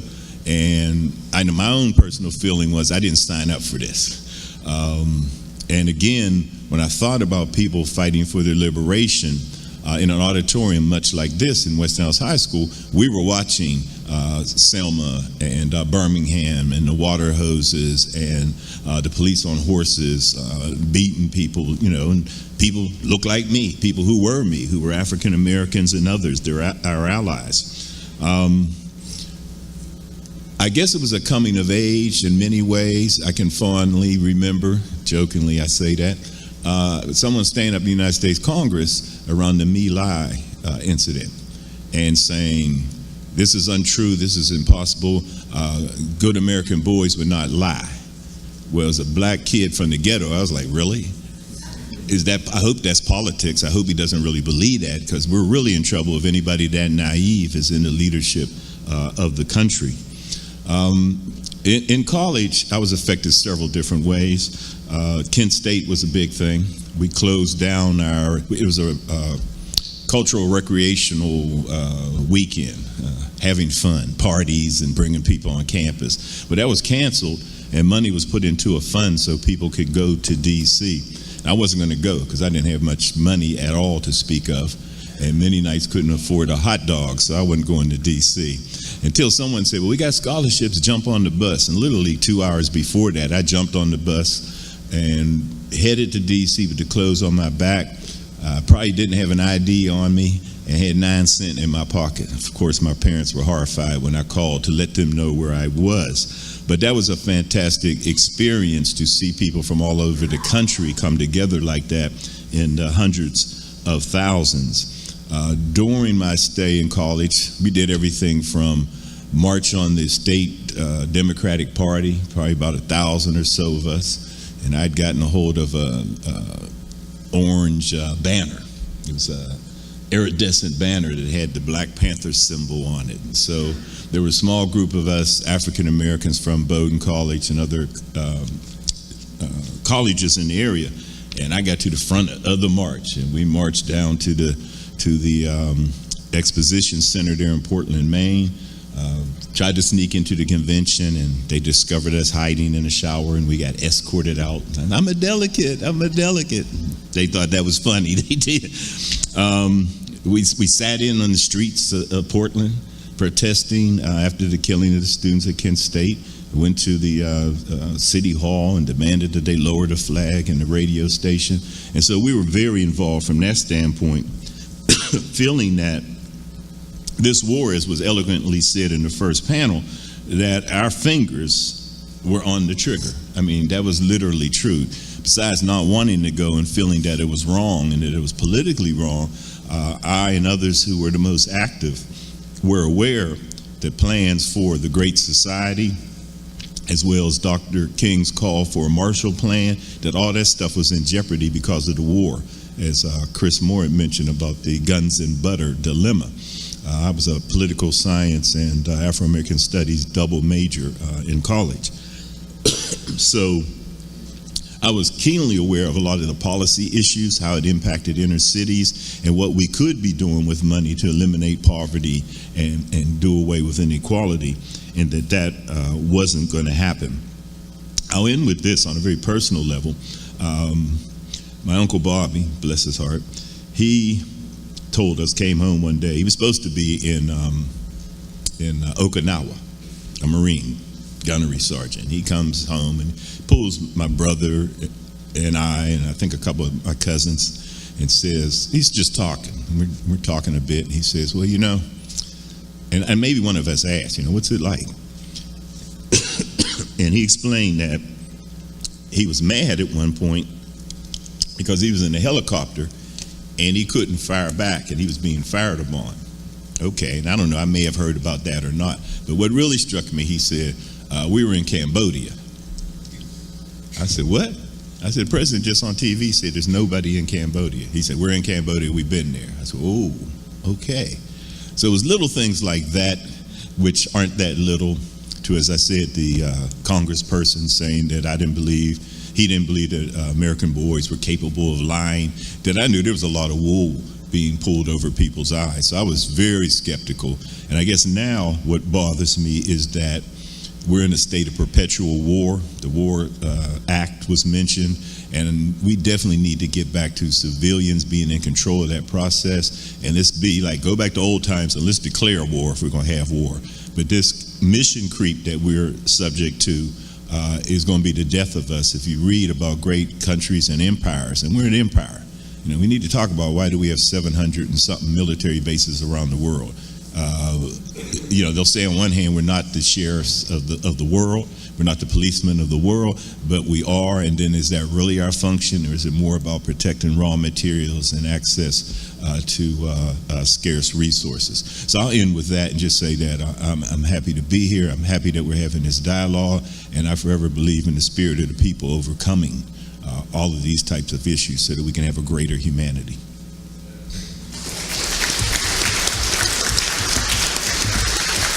Thank you, Rick. Before I introduce our next panelist, Carl Davidson, I just want to let you know some people have expressed, concern because it's a little cold in the auditorium. So we have asked the physical plant to adjust the air conditioning so we can all be a little more comfortable. Next, I'd like to introduce Carl Davidson, who served as the National Secretary for the Students for Democratic Society from 1966 to 1968. And certainly, of course, that was during the height of the Vietnam War. So, Carl? Thank you. The theme of the conference is Vietnam as a working class war. Well, I was a working class kid from Aliquippa, up in Beaver County. When I went off, managed to luck my way into university, and I was surprised when I got there to find out that I was, along with my freshman beanie, I was issued an Army uniform. Back in those days, ROTC was compulsory. Every male student was obligated to take part in ROTC. Well, being ROTC, training to be an Army officer, wasn't exactly my image of myself. Being a greaser kid from Aliquippa, I was more into, rockabilly and Elvis and Johnny Cash and those guys. And I didn't see myself as that at all. And so I managed to get into trouble with one of the upper class ROTC lieutenants on the drill field. And I just left it all, left the gun there and went back to my dorm and refused to take it. I had a roommate who was a Quaker, and he said, well, why don't you do like me and become a conscientious objector? I didn't really know what that meant, but I decided I wasn't in favor of killing people anyway. So I became Penn State's first non-Quaker conscientious objector to ROTC. And they put me through hell, but I stuck to my guns, and they finally gave it to me. But this was before Vietnam even started. My first demonstration was the Cuban Missile Crisis, when we all thought for a few weeks that the world was going to end, or at least a habitable world. So that was my first demonstration. A few weeks later, I demonstrated the first demonstration against the Vietnam War. I did everything there was to be done against that war. It defined me for 15 years of my life, and it's hard to compress it into a few minutes. I passed out leaflets, I organized little demonstrations, I sat at literature tables, I threatened to napalm a dog, I got my hands on theatrical blood and spread it all around the floor, managed to empty out an induction center. I spoke to 250,000 people, and Norman Mailer wrote me up in his book. I don't know, I could just go on and on. I traveled around different parts of the world. I studied for 2 weeks in Havana, Cuba, with a group of Vietnamese officers and teachers, basically being taught, their side of Vietnam's history for the last 1,000 years. I marched through Mississippi. I spent time with the Deacons for Defense. I went up against the Mississippi Highway Patrol. I organized teach-ins in the middle of Nebraska that got me on the front pages of the Omaha World Herald for a whole week. And on and on and on. I participated at every level, from the very down at the very basic. I was on the boards of all of the national anti-war coalitions to try to get some national leadership to it. So here's a few of the things that I think that are worth pointing out. One is the first SDS March Against War, April 17, 1965. I went to that. I joined SDS a few weeks before, and I went to it. And we were hoping to get about 5,000 or 10,000 people there, and we got 25,000. I was so excited when I got back to campus, when our buses came back. It was on a Saturday, and so next Sunday morning, we got 25,000 people. We were thrilled. So I run down to the corner newsstand to get the New York Times. I figured I'd find on the front page that LBJ was going to, pull us out,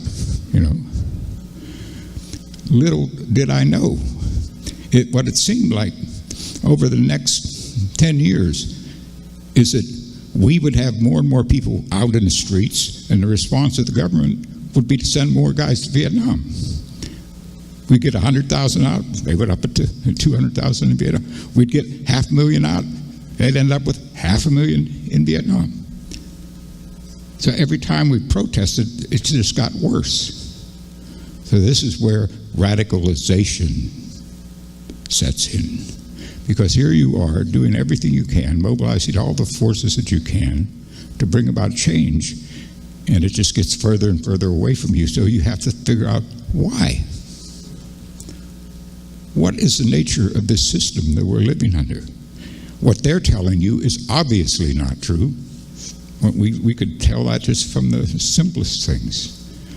So radicalization, that's how we became more and more radicalized and had a deeper and deeper understanding of the nature of the war. I started off by reading the Geneva Accords. That was the first thing I ever read on it. Then after that was enough right there to tell you the war was wrong. But so we learned deeper and deeper that we were part of a different kind of system. We knew for a certainty that it wasn't about democracy, because I learned about the lack of democracy here in Mississippi. See, there's an intertwining of the anti-war movement abroad and a struggle against white supremacy at home. The two are very much linked, because we discovered the nature of our society in many ways in the fight for liberty and justice for all right here at home, because we knew it didn't exist. So when we would hear these people telling us that we're fighting for democracy in Vietnam, we knew it was a lie. So radicalization. The other thing I want to emphasize is one of the main lessons we learned. We started off as a militant minority. Jack Newfield wrote a book about it called The Prophetic Minority. We had a prophetic voice. And we were. The first demonstration I had at Penn State, we had 12 people. And everybody was hooting and hollering at us, and the ROTC guys were against it and everything. 5 years later, 10,000 students at Penn State shut the place down over the war. So we saw the transition from being a militant minority to being a majority, not only on our campuses, but in the society at large. The tipping point, and this is important, the tipping point was when a group, in one of our huge marches on Washington, there was a whole group of Vietnam veterans who marched with us, Operation Dewey Canyon. And they went past the Congress and threw back their medals. telling the government what they thought of the war, throwing their medals back. That had a powerful effect across the country. It hit my brother, my father. They read about it in Playboy magazine when they interviewed the VAW guys. When the Vietnam vets threw their medals back, I think that was the tipping point where we stopped being a militant minority and became an anti-war majority. So there's a relationship that's important between the two. Being an anti-war minority, we were a critical force. Our student radicals of officers, we were a critical force. We could hold up a mirror to society and say, this is what we've become, and it's wrong, and we have to turn it around. And we could speak with a moral clarity that only comes from younger voices. So we were a critical force in that way. But when all is said and done, we were not the main force. This is something I learned from Vietnam, from a Vietnamese teacher, who was trying to encourage us during this session we had down in Cuba. Some SDSers just wanted to get more and more militant. He said, no, you got to have demonstrations. He said, that's fine, but you got to have demonstrations. The grandmothers can push baby carriages in. The Vietnamese had this understanding. And he said, who makes history? History is not simply the prophetic minority. History is made by millions, by the progressive majority. So you have to combine your activity as a critical force by bringing out the main force, by bringing out the masses of workers and other people who opposed the war by that time. So that was a powerful lesson for me, and that's why I didn't go into the Weatherman group, all of whom were my best friends. And I went into a different faction. We went into the factories and organized onward against the war from there. I wrote for a long time at The Guardian. Some of you probably read some of my stuff, and other things from then on out. But I think that's the most important lesson for today. I'll leave you with one thought. Why are we in Yemen? Anybody know? No, none of you know. We're fighting a war in Yemen. Why are we still in Afghanistan? Now you know why we got in Vietnam. Thank you, Carl.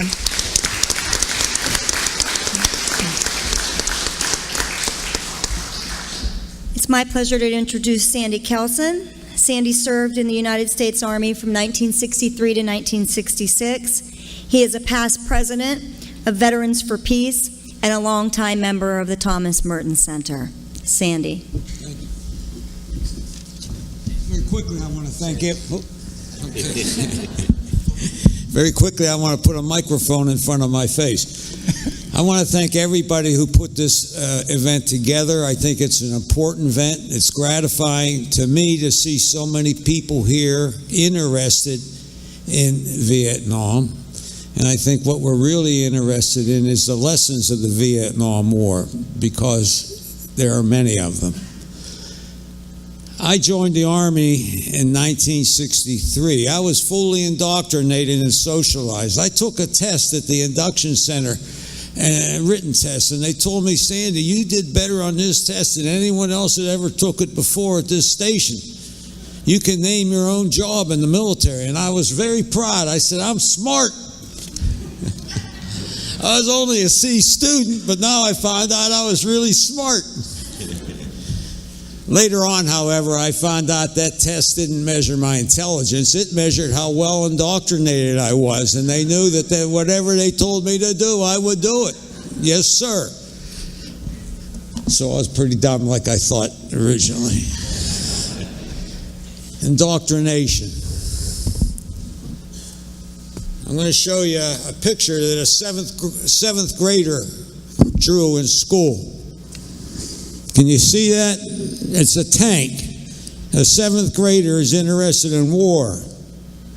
If you look at the photographs out on the table, there's one there where a soldier is camouflaging a painting camouflage on the paint of a youngster at maybe a county fair or something. My buddy took that picture and he put a little poster on and said it was child abuse. I got a lot of child abuse. I was indoctrinated. In 1965, I was in Alaska. I was in an infantry outfit. I was a sergeant, a young sergeant. I think I was 20 years old, maybe 21. And I had 10 men, 2 M60 machine guns. And in December of that year, 65, we were gathered together, and our captain told us we were going to Vietnam in a couple weeks. A couple days before we were leaving, and we were scared. He told us we couldn't tell anybody because they didn't want the enemy to know we were coming. That night, you know, we had pay telephones. We didn't have cell phones. There were lines, 100 feet or longer at every payphone on the base, and we're talking to our mamas and telling her how we're going to Vietnam. And a few days before we were shipping out, I got called down to the captain's office, and he said, "Sandy, you have 88 days left in the 3-year tour. If you had 90 or more days, I could stop loss you and you'd go to Vietnam for a year. I have your re-enlistment papers here." I declined. My buddies went into harm's way. I went home to the bosom of my family and safety. That affected me and still does affect me. When I started getting letters from my friends that went to Vietnam.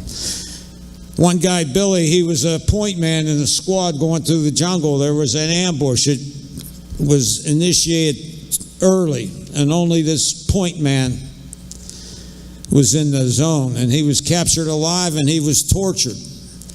So he'd scream and holler, trying to get the men to come and get him into what they knew was a minefield. Claymores everywhere. They took his bayonet and they were stabbing him through his major muscles. They ended up cutting off his nose, his ears, his tongue. They cut off his genitals and shoved them in his mouth. These are the letters I was getting from my friends. One jumped on a hand grenade. He was blown in half. I was devastated. I called mothers. I cried with mothers about their boys. They all asked me the same basic question. Was my boy a good boy? And it was a tough time for me, tougher for them, but much tough for me. So then in November, they were there 11 months, I guess. I got a letter from one of my buddies, and they said, "Everybody here hates us.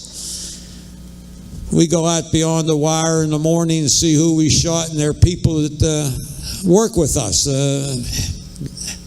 Haircuts, cleaning our hooches and things like that.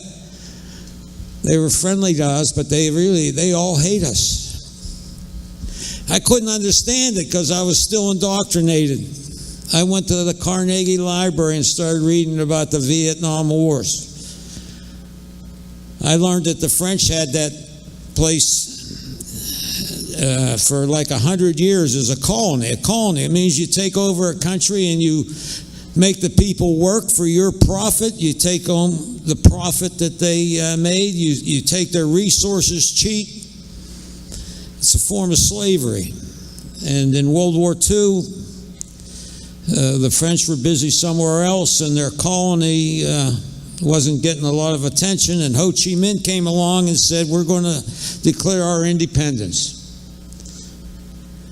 And the French came and fought them and lost. And there was a peace treaty, Geneva Accords. This is, I think, the main lesson of the Vietnam War. Those accords provided for free and fair elections. The Vietnamese people were going to decide, maybe for the first time, who their leaders would be, national leaders. The CIA told Eisenhower that between 80 and 90% of the Vietnamese people are going to vote for Ho Chi Minh. And you know, he had a virus. He was a nationalist. That was okay, but he was communist. That virus was no good. So Eisenhower called off those elections. So much for our faith in democracy. We called off the elections and sent men in with guns.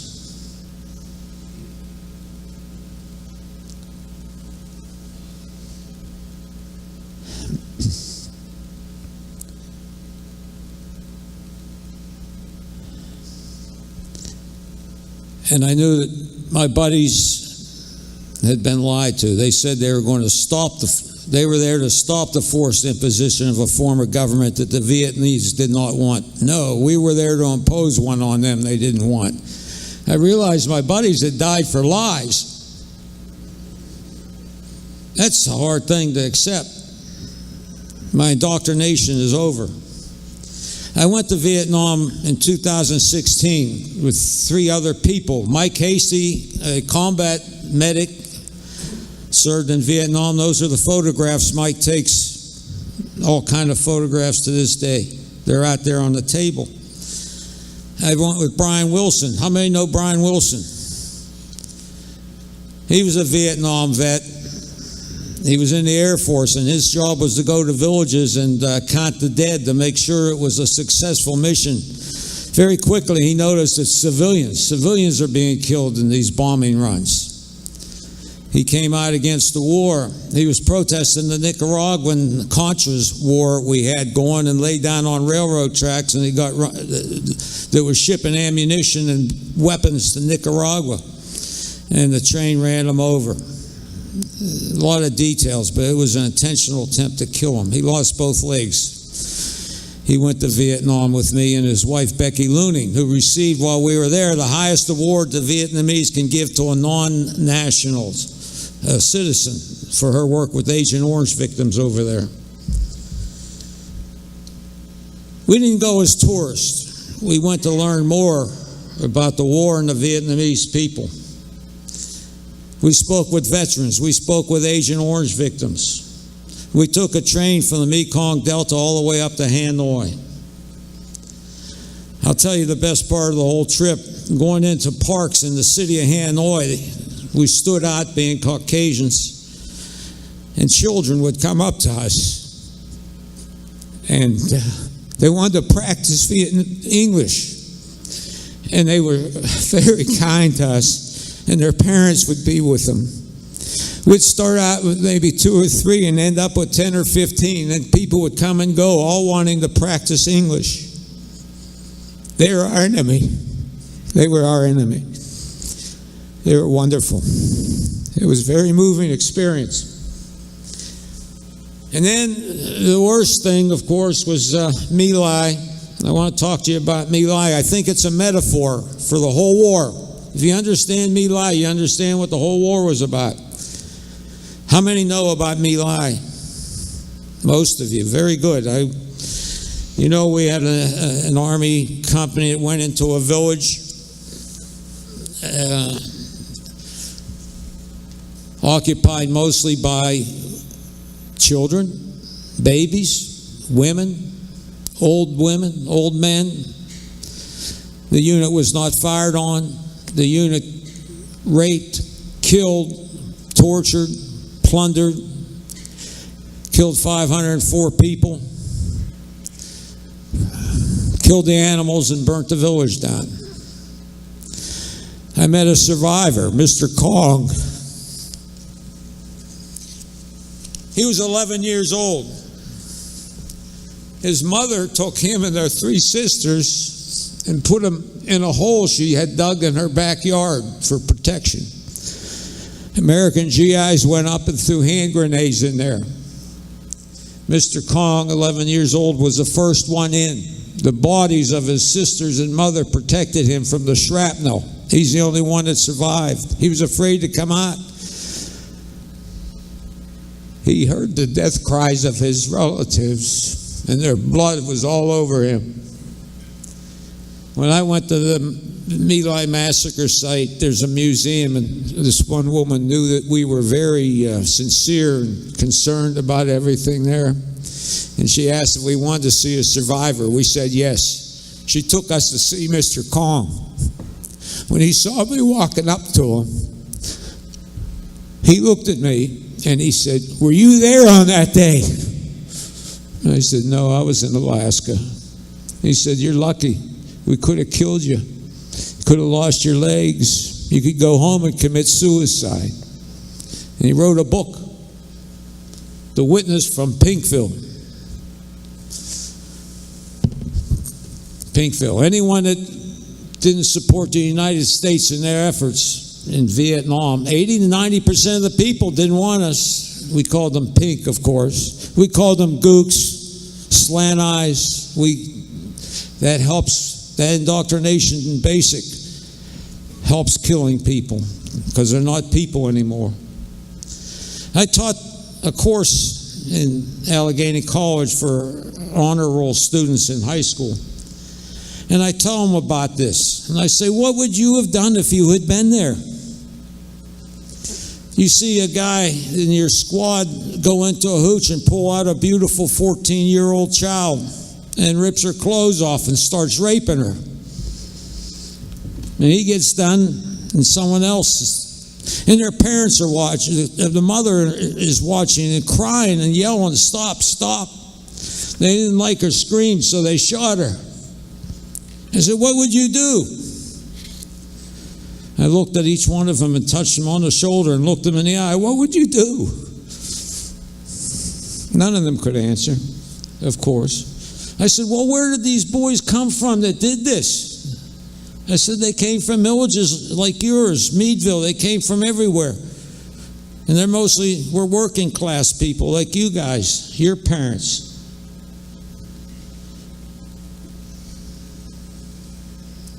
I said, well, you don't know what you do, but you had certain choices. There was a guy named Hugh Thompson. How many people know of Hugh Thompson?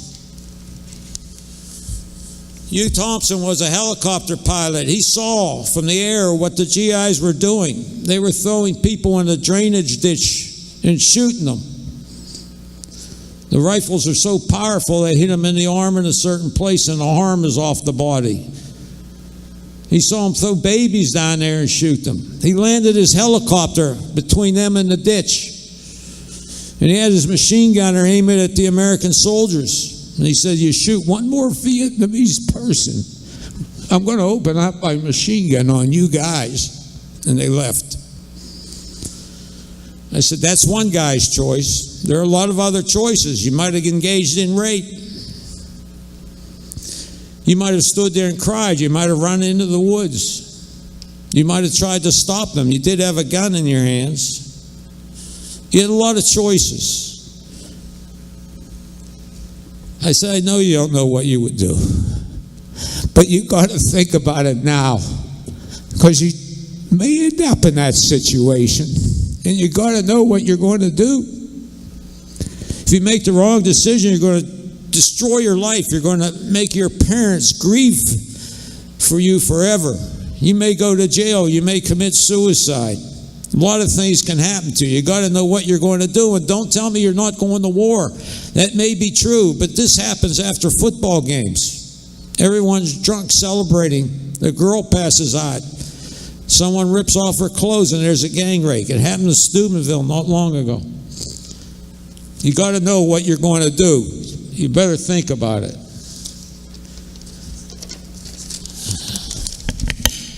So I say My Lai is a metaphor for the whole war. There's a man named Nick Terse. It's a wonderful story, a lot of details. I don't have time to tell you how he came to write this book, Kill Anything That Moves, the real American war in Vietnam. He found in the archives in D.C.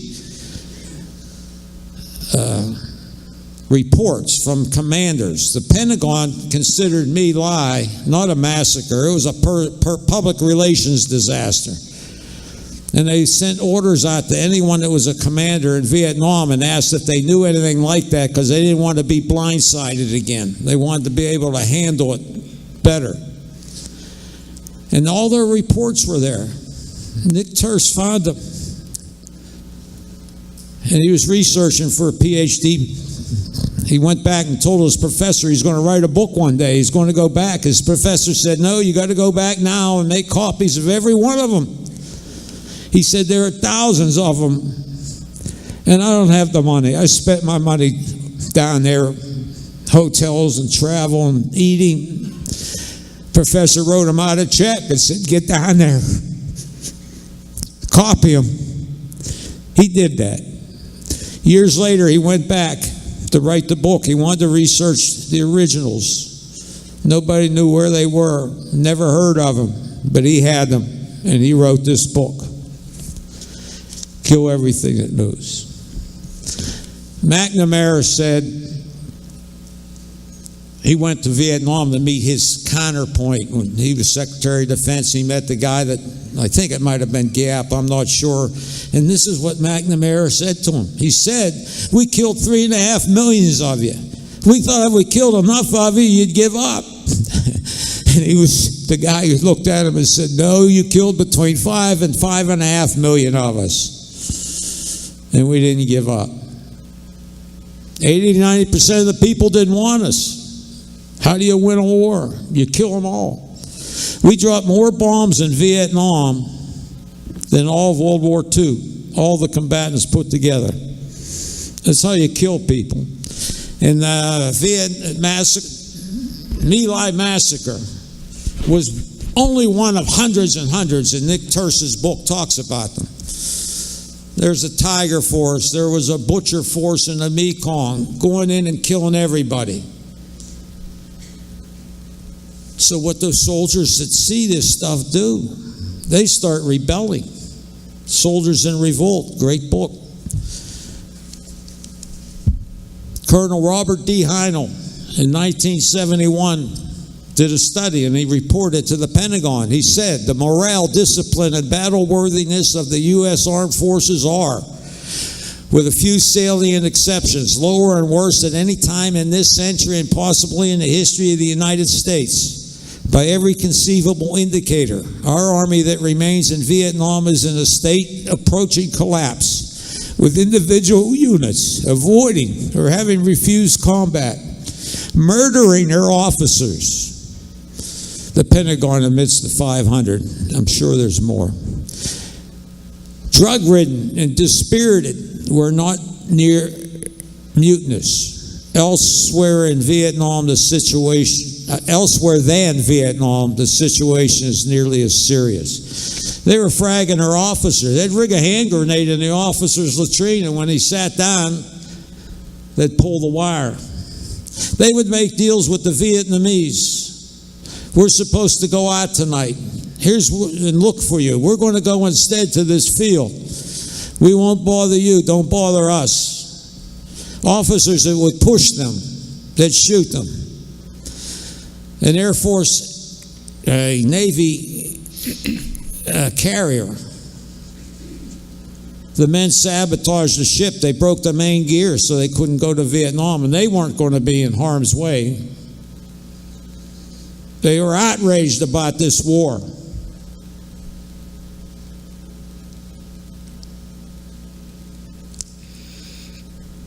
To be sent to kill and die for a lie. Something to get outraged about. In closing, I want to say the Vietnam War is not a unique thing. We've been fighting wars for our whole history. We stole North America from the Indians. We stole parts of Mexico, tried to steal Canada. When the Spanish were fighting in the Philippines and Cuba, we said we were going in to help these people get their freedom, but we didn't take their freedom, give them freedom. We did the same thing to them that the Spanish did. We killed 1 million people in the Philippines. And Congress was debating whether we were going to go there to help those people. And the whole thing was about markets, resources, and whoever controlled the Pacific could end up controlling the whole world because it was such a rich region. That's why we fight these wars. We have an empire, like you were told, 700 military bases. It could be over 1,000 if you count these little ones that they just store munitions in all over the world. World War I, Wilson, he said it was a war to make the world safe for democracy. After the war, he was in Ohio and he said, "Is there any man here? Any woman here? Nay, is there any child here that doesn't know that that war was caused by commercial and industrial competition among the powers?" He told the truth. when they didn't need men anymore to fight. Now women. These are all wars for profit. They're wars of imperialism. You know, they say my country, right or wrong. Yeah, that's the first sentence. The second sentence is, when it's wrong, make it right. We have a bipartisan, Democrats and Republicans, engaged in imperialism. When I get thanked for my service, I do one of two things. I say, I didn't serve, I was used. Or I'll look at them, at their head, look them right in the eye and look down at their toes and look them right in the eyes again. And I say, are you the CEO of a major United States corporation that does international trade and things like that? And they say, no. I said, well, you have nothing to thank me for. I'm sorry. Sandy, thank you. Thank you very much.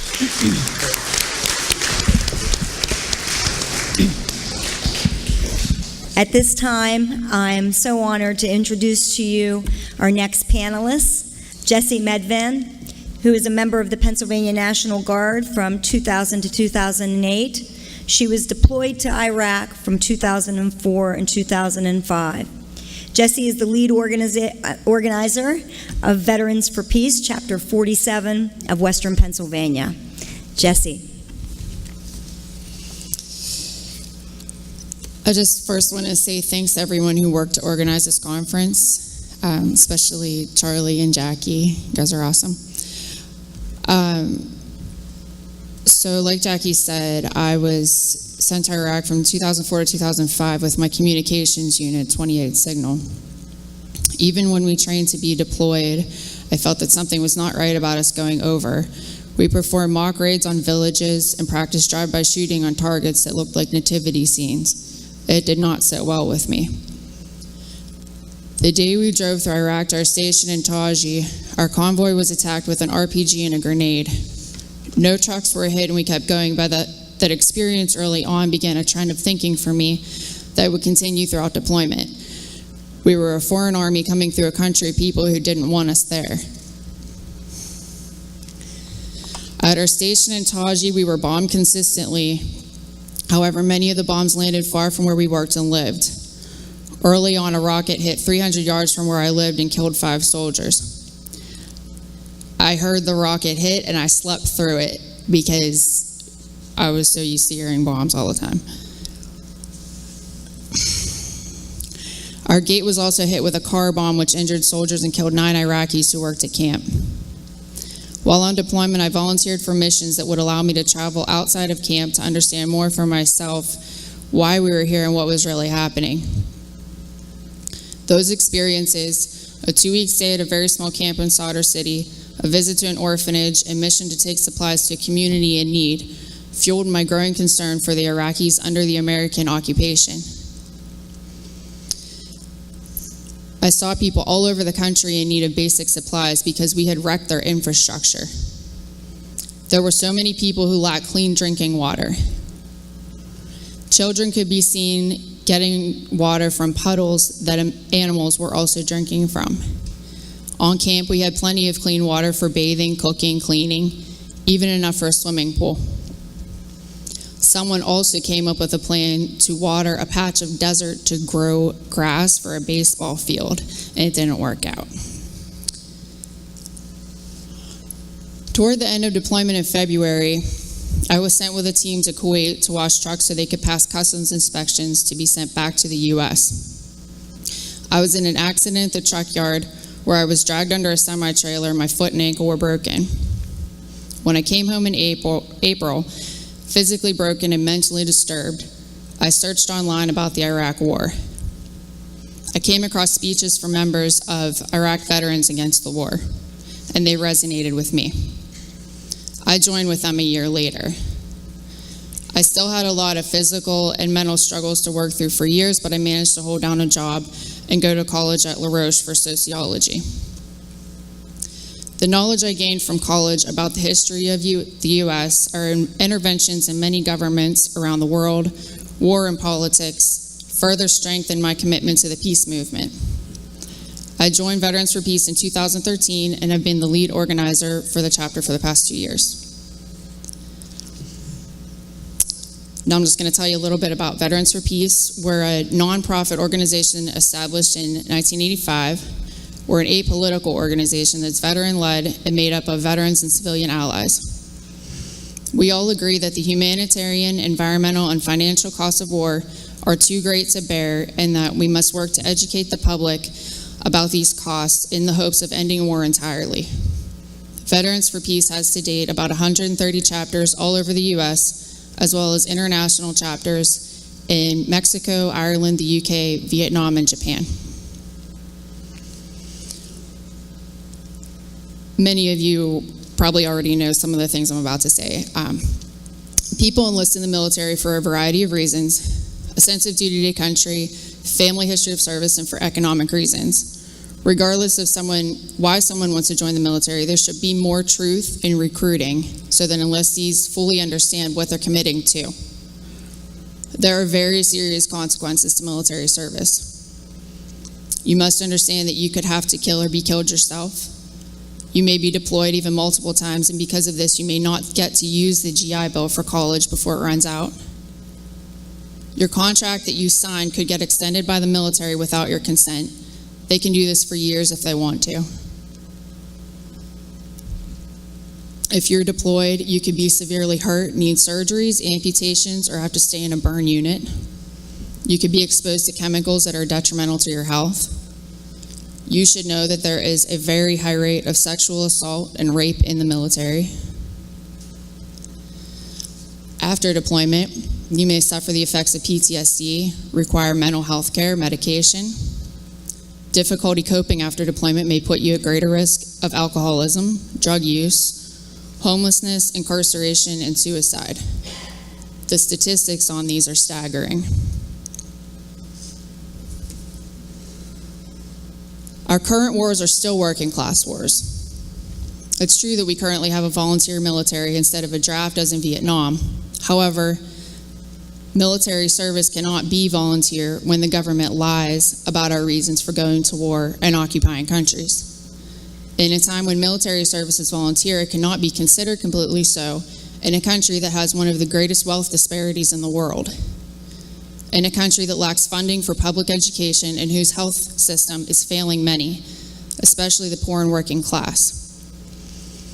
How fitting is it that the working class should turn to the military for a job, for training and education, especially when recruiters make it seem so easy to enter military service for the exchange of tuition.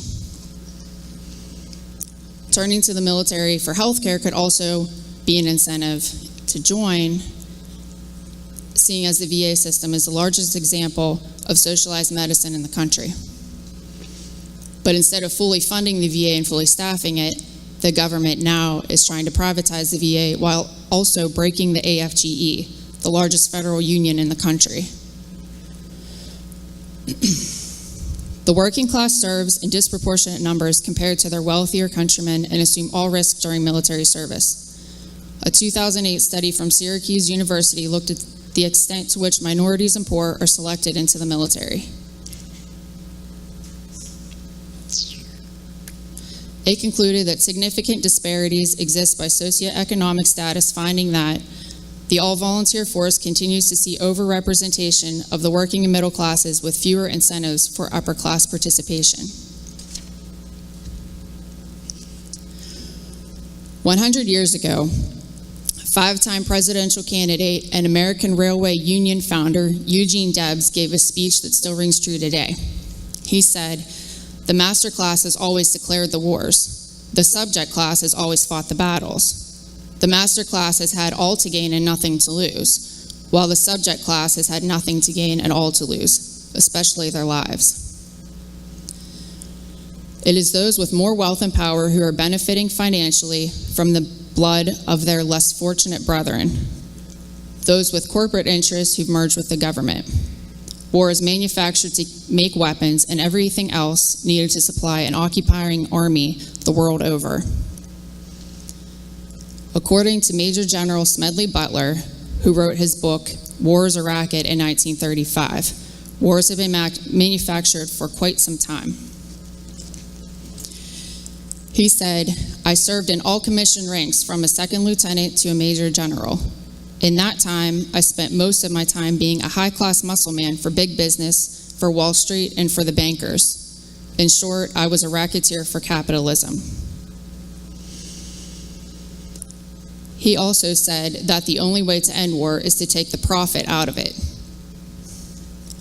The devastating effects of war ultimately serve no one. While it is the poorest of the world who suffer more often the effects of war, death, mental and physical trauma, pollution, war is ultimately on a path to destroy us all, especially with the threat of nuclear war at hand. To find out more about Veterans for Peace, such as how to join, our position statements, actions on different issues, our projects, campaigns, and working groups, you can go to veteransforpeace.org. There you'll also find a list of chapter contacts. Our chapter is number 47. And to keep up with our chapter activity, you can follow us on Facebook under Veterans for Peace of Western PA. Thanks for your time. Thank you, Jesse. And last but not least, it gives me great pleasure to introduce a friend of ours, certainly someone who is a passionate activist, Mike Stout. He is a singer-songwriter, an anti-war activist for 50 years, and is the co-founder of the Indochina Solidarity Committee in New York City in 1970. So it gives me great pleasure to introduce Mike Stout. Thank you, Jackie. And thank you for everybody that participated in this conference, because I think everybody here has a piece of the puzzle, and we all need to see what the puzzle is. I left home, Lexington, Kentucky, and took off for New York City when I was 18 years old. Didn't know a soul up there. I wanted to follow in the footsteps of my hero, Bob Dylan, who is a singer-songwriter and was very anti-war in two of his albums, and that was one of the reasons he was my hero. And when I went up to New York City, I got on a subway one day and smoked a joint and decided I was going to go up to Times Square and check out Times Square. And when I got off the subway, the IRT subway at 42nd and 7th Avenue, and walked up the steps, I landed in the middle of an anti-war movement that was about between 20 and 30,000 people. And of course I thought, oh boy, maybe I'll see Bob Dylan. Well, I didn't see Bob Dylan, I saw Phil Oakes. And I saw Phil Oakes sing "I Ain't Marching Anymore." And then I saw a woman named Barbara Dane sing 2 anti-war songs and then start selling tickets for the Chicago Convention in 1968 in August, the Democratic Convention. And from there, I followed the crowd over to an armory at 34th and Park. And the crowd, about 10,000 demonstrators, surrounded the armory at 34th and Park. And the police came up with their horses, turned their horses around, and started backing up in the crowd and kicked the shit out of me. And that was my introduction to the anti-war movement. But what my introduction to the U.S. empire and to what was going on in Vietnam didn't come from any anti-war people, and it didn't come from anything I read. It came from Vietnam veterans. And in specific, in 1970, 2 things happened to me going into 1971 that completely changed my outlook on history, changed my outlook on the Vietnam War, and changed my outlook on the U.S. government. And those 2 things were, number one, the Pentagon Papers were released by Daniel Ellsberg. And the Pentagon Papers were released, and I read through them very carefully, which took a long time because they were real long. They were released in segments in the New York Times. And the thing that got me most about the Pentagon Papers, and the thing that pissed me off and got me involved in the anti-war movement, was when I read that McNamara came back with a bunch of his people he sent over there who told him this war is unwinnable. He said, we're not going to win this war. We're fighting an entire nation. And they're not fighting for communism. They're fighting for nationalism. They're fighting for their country's independence just like we did 20 years ago. And yet, this report, which came back to him, McNamara, in 1967, they knew they weren't going to win that war.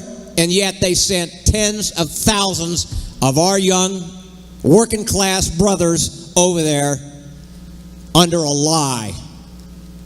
And one of those guys that I met in late 1970, 1971, was a young guy from the Bronx. His name was Jim Duffy. Jim Duffy was an Irish Catholic, and he didn't get drafted in Vietnam. He volunteered. He did 2 tours in Vietnam. And Jim Duffy was with the 1st Cav. And the 1st Cavalry Division, he was a gunner on a Huey. That's a helicopter. And Jim Duffy, when he came back from Vietnam, joined an organization called Vietnam Veterans Against the War. And Vietnam Veterans Against the War organized 2 hearings in Detroit, Michigan. And they were called the Winter Soldier Investigation. And at the Winter Soldier Investigation, Vietnam veterans got up one after another, not a few of them, not a dozen of them, hundreds of them, and talked about what they did and what they saw when they were in Vietnam. And Jim Duffy and I both became homeless at the same time in New York City. And we ended up getting an apartment together on McDougal Street. And for 6 months, Jim Duffy took me through every single day in Vietnam that he went through and what he went through and what he saw. He took me through every helicopter trip he made. He took me through every town he went down the middle of. He took me through his Ashaw Valley excursions. He took me to the very moment when he dropped the Agent Orange canisters. Jim Duffy today has cancer. He's suffering from Agent Orange poisoning. He's 5 inches shorter than he was when he was in Vietnam. He's dying, and it took him 35 years to get the VA to help him and to admit that he had a problem that was caused by Agent Orange. That's one example of hundreds of veterans that I met when I started working in 1971 with Vietnam Veterans Against the War. Vietnam Veterans Against the War are the reason I'm against the war and the reason I'm against the empire. Because they went over there to fight for their country, most of them. Even the ones that got drafted, they went over there to fight for their country, and they were sent over there under a lie. They were sent over there by an empire that had no intention whatsoever and no care and didn't give a damn for these veterans and didn't give a damn for these soldiers when they were over there. The high command I'm talking about, the people who were back home who didn't go to war, who were directing the thing and making all the money off the war. I'm talking about the war profiteers. I'm talking about the masters of war. I'm talking about the people who sat back with all their deferments, with making all their money, watching our boys go over there and die and suffer and fight for their country, come back wounded, and then treat them like a piece of shit for 30 years. More Vietnam veterans have died since the war in Vietnam, just from suicide, than died over in Vietnam. Over 60,000 that I know of have committed suicide since returning from Vietnam in the last 3 decades.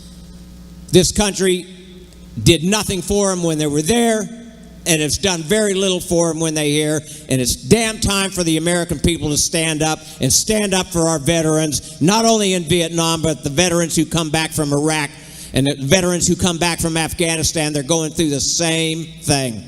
A lot of people here, I don't know if you know it or not, 15,000 Iraqi veterans have a lawsuit against the U.S. government because they were poisoned by depleted uranium over in Iraq during Gulf War I and Gulf War II. In fact, when we started claiming that Saddam Hussein had chemical weapons, which we knew he did because the United States gave Saddam chemical weapons during the war with Iran. When the UN started going over there to investigate whether or not they had weapons of mass destruction and chemical weapons, the U.S. government sent over a battalion of 5,000 U.S. troops and surrounded the chemical dump and blew it up and poisoned every single one of them veterans over there, and they all have lawsuits going with the U.S. government. The thing I learned from the Vietnam War is the same thing I've learned from the Iraq War and the Afghanistan War. They ain't no different today than they were. The only difference today is instead of dying over there, more are coming back injured. We have hundreds of thousands of Iraqi and Afghan veterans coming back crippled for life. We were in Vietnam for the same reason we're in Afghanistan and the same reason we're in Iraq. We're there to defend and preserve the empire. It's that simple. And anybody that thinks anything different, I got a bunch of books up here. My brothers up here got a bunch of other books. We know a lot of veterans that have been in those wars, and we know a lot of military people. Most of the people I get my information from aren't anti-war eggheads from some college. They're from military people. They're from people that were in the CIA like Ray McGovern. People, colonels like Fletcher Prouty that fought in 4 different wars. Those are the people I get my information on the empire and on the masters of war. And the thing ain't no different today in Afghanistan as was happening in Vietnam. Up till the Tet Offensive, which occurred January 31st, 1968, up to the Tet Offensive, McNamara and General Westmoreland, we called him General Westmoreland, they were lying to the American people, telling them we were winning that war, telling them we were going to win. The troops were going to be coming home pretty soon. In fact, Johnson had a big party at the White House, and he called it the light at the end of the tunnel party, 2 weeks before the Tet Offensive. Fast forward to Afghanistan, what do we got going over there? We went over there, George Bush came out and he declared we beat the Taliban. We've now had in 17 years, 17 leaders, military leaders, who have come back from Afghanistan, gone over there and said the war's almost over, we've won it, it's victory's around the corner. What do we have today? The Taliban. We don't just have the Taliban, we now have 21 different organizations fighting over there. The Taliban alone controls 44% of the territory, and another 25%, we don't control it except during the daytime hours. We don't control it at night. And the people that are like making out off of that war, and the people that are making off of all these wars are these corporations like Boeing, General Dynamics. They're making billions and billions in profit. They're selling weapons to both sides. If you don't believe me, I'll show you the facts. The majority of the weapons that ISIS used in Iraq got from Saudi Arabia, which came from the United States. We are funding both sides of that war. We are funding both sides of just about every war that's occurred in the last 30 years. My argument and my problem has never been with the veterans and with the people that fight those wars. My solidarity is with them against the masters of war. And I'd like to end my little talk right now with a little song. I've written many, many songs against war, and I've written many songs against the empire, but my favorite song goes back to 1982, written by my hero, Mr. Bob Dylan. It's called Masters of War.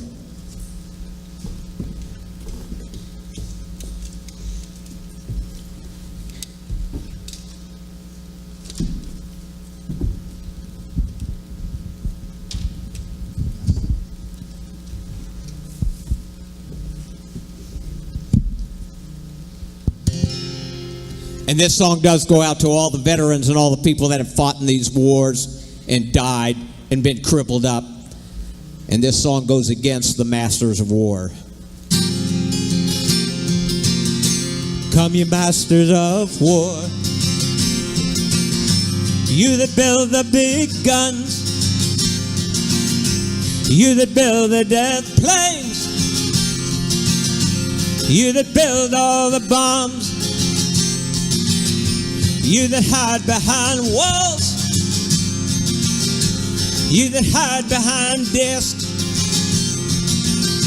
I just want you to know I can't see through your masks. You that never done nothing but to build to destroy.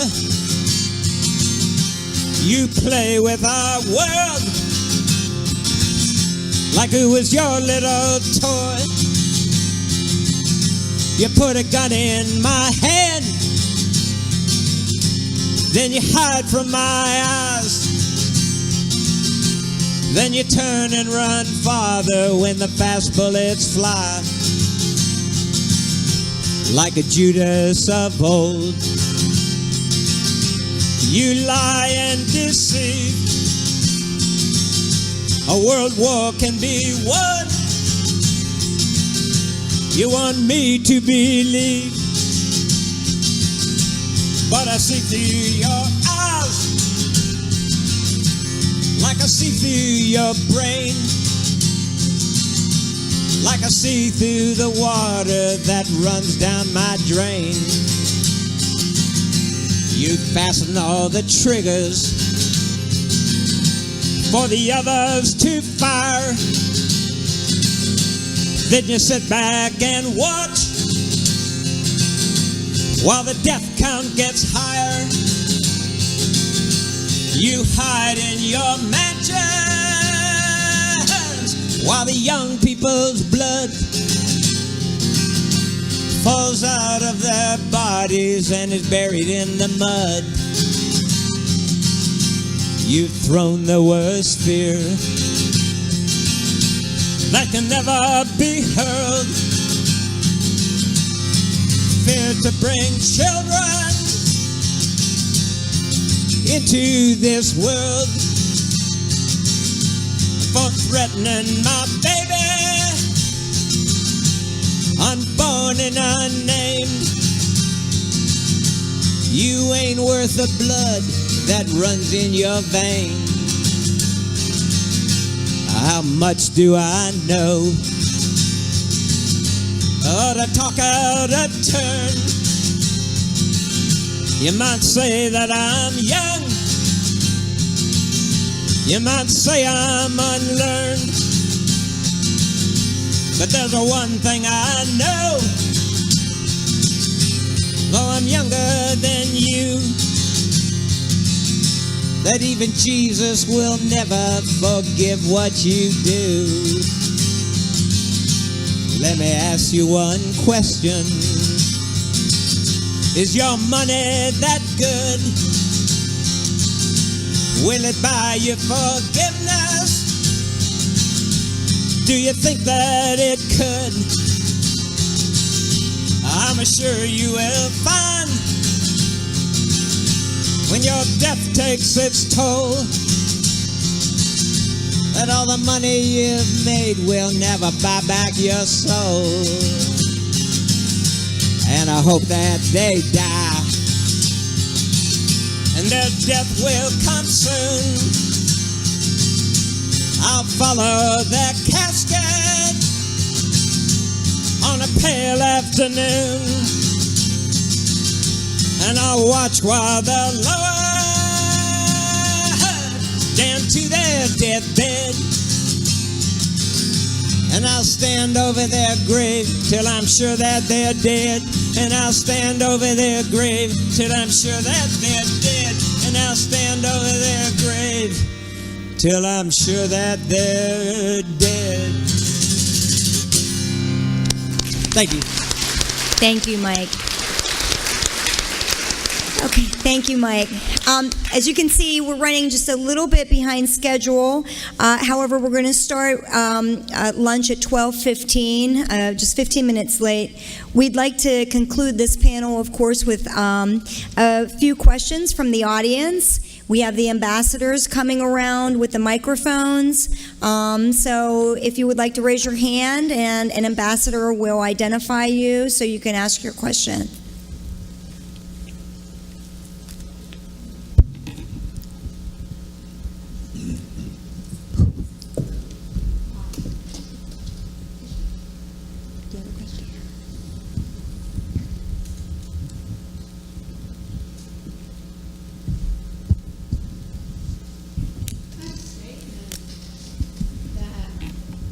I have a statement that I believe in equality. I believe that you guys are right about the working class and the rich who own everything. I I believe in these things, in equality. The one thing, president of now, is I would rather not be equal going to the service. I would rather women not go, and then I would rather men not go. And I hate the fact, as you all pointed out, that this is a war, all of them, for young people to go and they don't know very much. And it's all a lie. But it's hard to break those traditions that we have, where thank you for your service, you know? And my husband was there for a couple of years, and he just wants to puke when they say that. But thank you all very much. Thank you. Next question. Thank you. Yes, my name is James Thompson. I live out of Stanton Heights area. I'm affiliated, or I know Chris Moore, also Rick Adams, went to high school together. I am a Vietnam vet, and I attended CCAC. But my question is, as I ride through Lawrenceville and out in the South Park area, as appreciation, I see posters and signs and pictures of veterans on poles. What about veterans of Vietnam? You don't have to be dead to have your name or picture put on a poster. There's a lot of poles in Pittsburgh or surrounding Pittsburgh that we could have our pictures put there, and I think we'd appreciate that a little bit anyway. Thank you. Question? Hi, my name's Al Hart. I'd like to, I want to thank this panel and the panel before. This has been an excellent conference so far. I'd like to connect this a little bit back to what one aspect of this conference is that it's a labor history conference. The Vietnam War divided the labor movement in a way that I think was necessary, because from the 50s up through the mid-60s, there was near unanimity among labor of supporting U.S. foreign policy uncritically, supporting the Cold War. And what began to happen in the mid-60s, my union was the first, the United Electrical Workers, to pass the first resolution against the war. But by the late 60s, there was a big division in labor. And the two founders of the AFL-CIO, Walter Reuther, who led the CIO into the merger, split with George Meany over the war. And the UAW ended up leaving the AFL-CIO largely over the war. By 1972, there was a conference of 1,200 labor leaders called Labor for Peace, opposing the war, splitting with Meany, splitting with the majority of the AFL-CIO. In 1972, for the first time since 1924, the AFL or the AFL-CIO did not endorse the Democratic candidate for president. Not because George McGovern wasn't one of the most pro-labor candidates that ever ran, but because he was against the war. And some of the gray heads in this room may remember the AFL-CIO's position in 72 was officially that they were neutral in the election, but everybody knew what that meant, and the phrase used was neutral for Nixon. So I'd like to ask anyone on the panel who'd like to comment on the role of the labor movement, because labor unions started showing up at anti-war demonstrations. Some of them did, mine did, and many others. The UAW, AFSCME, the Amalgamated Clothing Workers, a lot of unions, changed their position on American foreign policy, started asking questions they hadn't asked before. I'd like to ask if anyone on the panel wants to comment on that.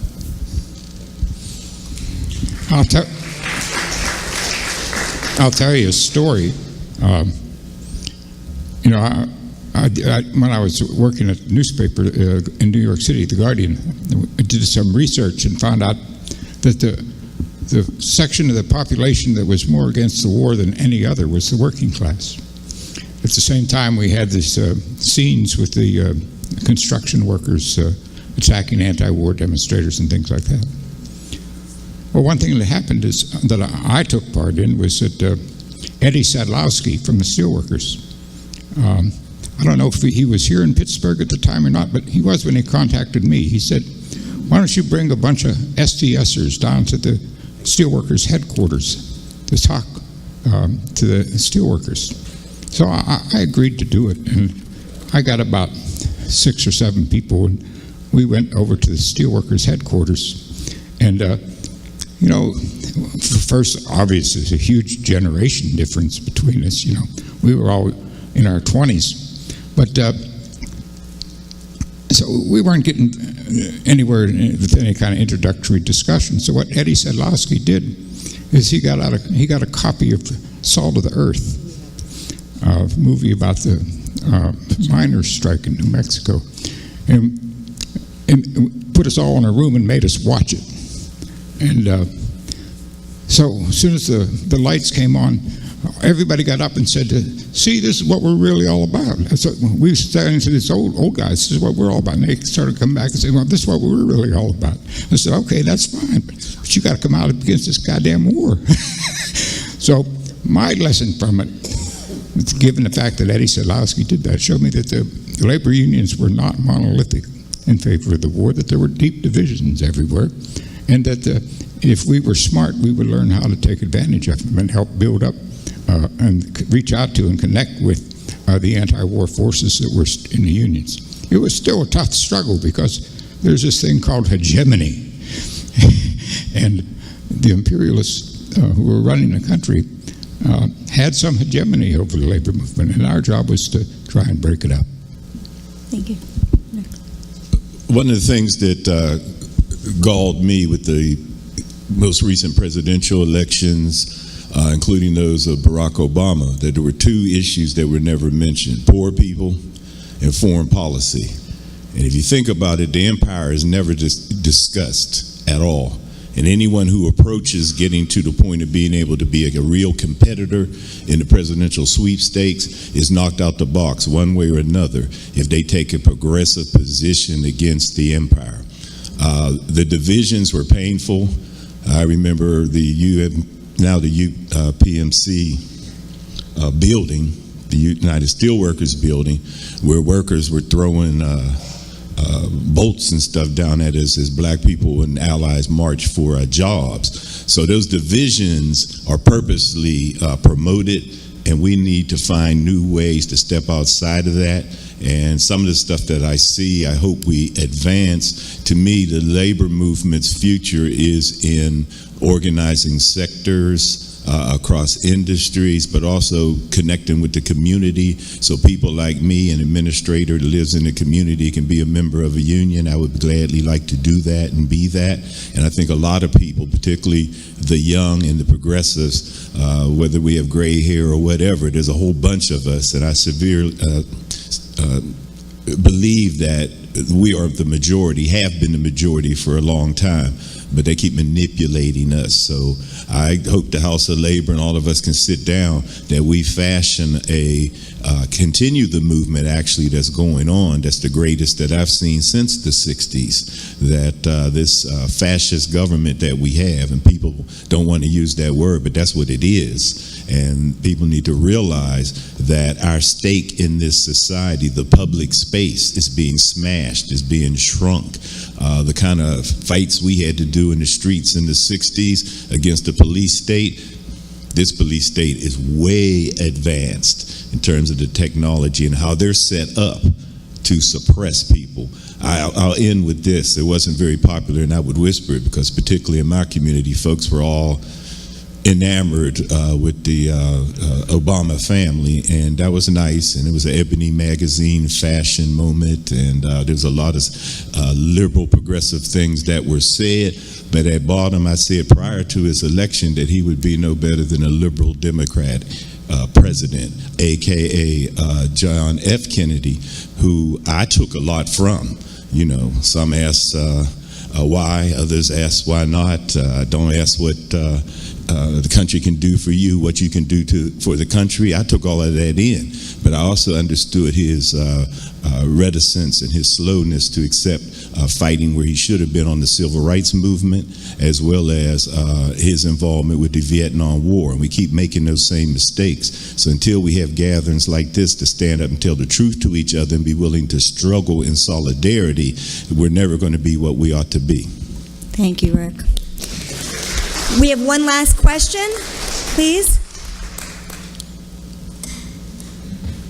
Good morning, ladies and gentlemen of the panel. Could you speak up just a little bit? Thank you. Yes, good morning, ladies and gentlemen of the panel. My name is Gianna Rogers. I'm an active student here at CCAC, and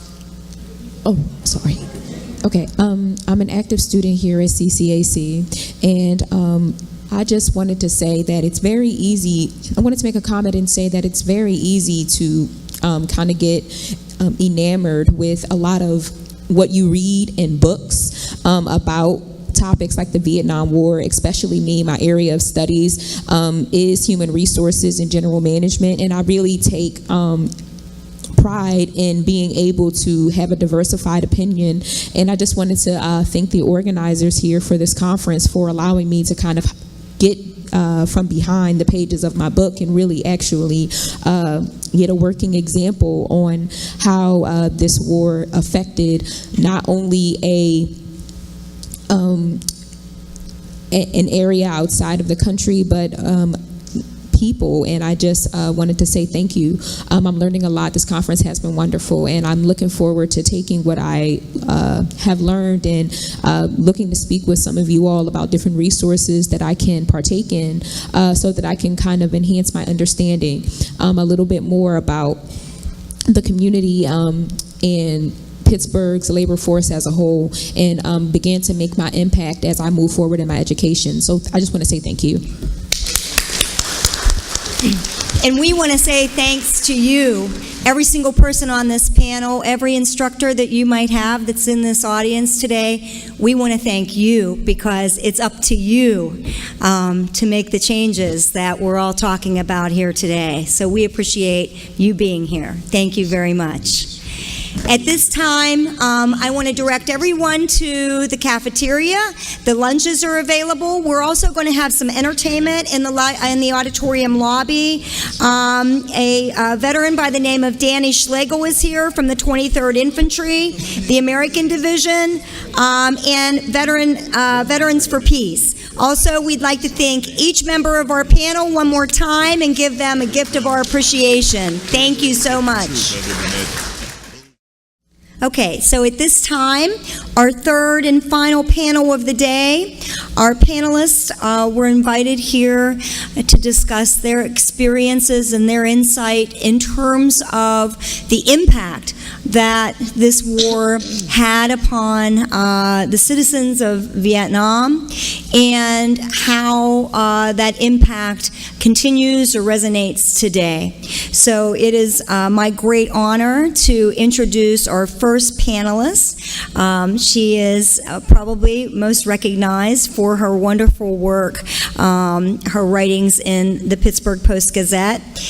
She is the community reporter for the Pittsburgh Post-Gazette, and I'm pleased to welcome Diana Nelson-Jones.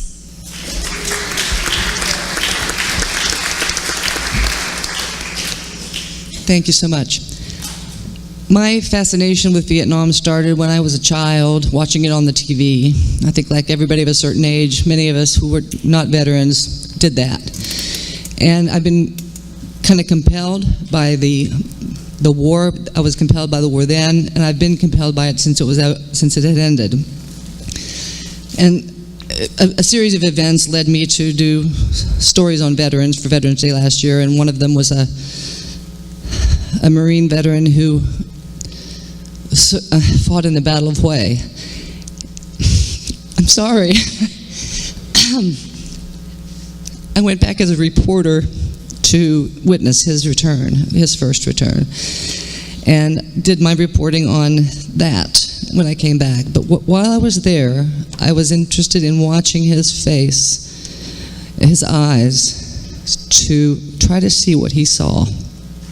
Because he was seeing Vietnam for the first time in 50 years. And he had been wounded 3 times in and around Hue. Very sensitive, wonderful, dear man. We were led by his fearless leader, Captain Charles Meadows. He was our fearless leader, Colonel Charles Meadows, when we were there this past January. And I had asked Chuck before we went, what would it have looked like in Vietnam had we won? And he said, well, I don't knee-jerk that we lost. He said, look all around. We saw Kentucky Fried Chicken. We saw Coca-Cola. We saw condos and huge resorts being built in Da Nang, a town that was now a very urbane, sophisticated city full of very young people, almost all of whom were born after the war. So what we saw was a very small capitalism at work. Mom and pops, everybody's an entrepreneur. Vietnamese are entrepreneurial, incorrigibly entrepreneurial. And so I saw bewilderment in the eyes of some of the veterans who were returning for the first time, looking around at a country they didn't recognize at all, except in certain places. In certain places, they were clearly blown back by memory. In other places, there was no recognizable mileposts. The Citadel was one. The university that now is a 5-star hotel, the university that was horribly, well, the carnage inside the university was awful. And George said that when he went to the Vietnam Wall for the first time, he saw that marble, and he said that was the same marble on the floor of the university. He said, I didn't see any names on that wall. I saw bloody boot prints. And so I think 90% of Vietnamese are under the age of 50. I think that's right. Maybe 70% under the age of 35. So the American war is not anything to them now. Only the elders carry that heartbreak inside them. The young people, if you say the war to them, they're thinking with Chinese in the late 70s, early 80s. So while we still grapple with the moral injuries and the pain that war caused, both among veterans and among civilians, they aren't. They're not at all. And so what we saw was a very modernizing country, rapidly modernizing. People who, I can't remember who said it, but people who want to practice speaking English with you. Now, how many Americans want to practice speaking a language with somebody who's visiting? I mean, this was to me really extraordinary. That the Vietnamese are really, they're going viral. They're eager. They're hardworking. They're interested. They're curious. They're driving mopeds everywhere. There are billions of them on every street. And so I only have a 10-day perspective of Vietnam and what it's like today, but I know through the eyes of the veterans, we saw a country that is almost unrecognizable, and yet they still came home with a lot of the pain that they had suffered there then, and all these years later. I guess what I'd like to say in closing is that trip was only one of many events that I've experienced that have sort of propelled me into a new kind of passion. And that is to work as an advocate for civilian responsibility for sending people to war. And there's going to be a healing circle here in April. The Soldier's Heart is holding it here in April. I raised $3,000 and the Pittsburgh Foundation gave $10,000. So that's going to allow 25 people to attend this retreat. Hopefully half of them will be veterans from this area, to spend 4 days in efforts to heal. So that's what I'm going to be working on from now on, and I hope to go back to Vietnam maybe in the next few years. Thank you so much.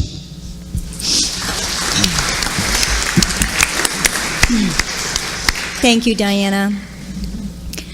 Our next panelist is a United States Army veteran from 1967, a co-founder of the Friends of Da Nang, a Pittsburgh-based organization.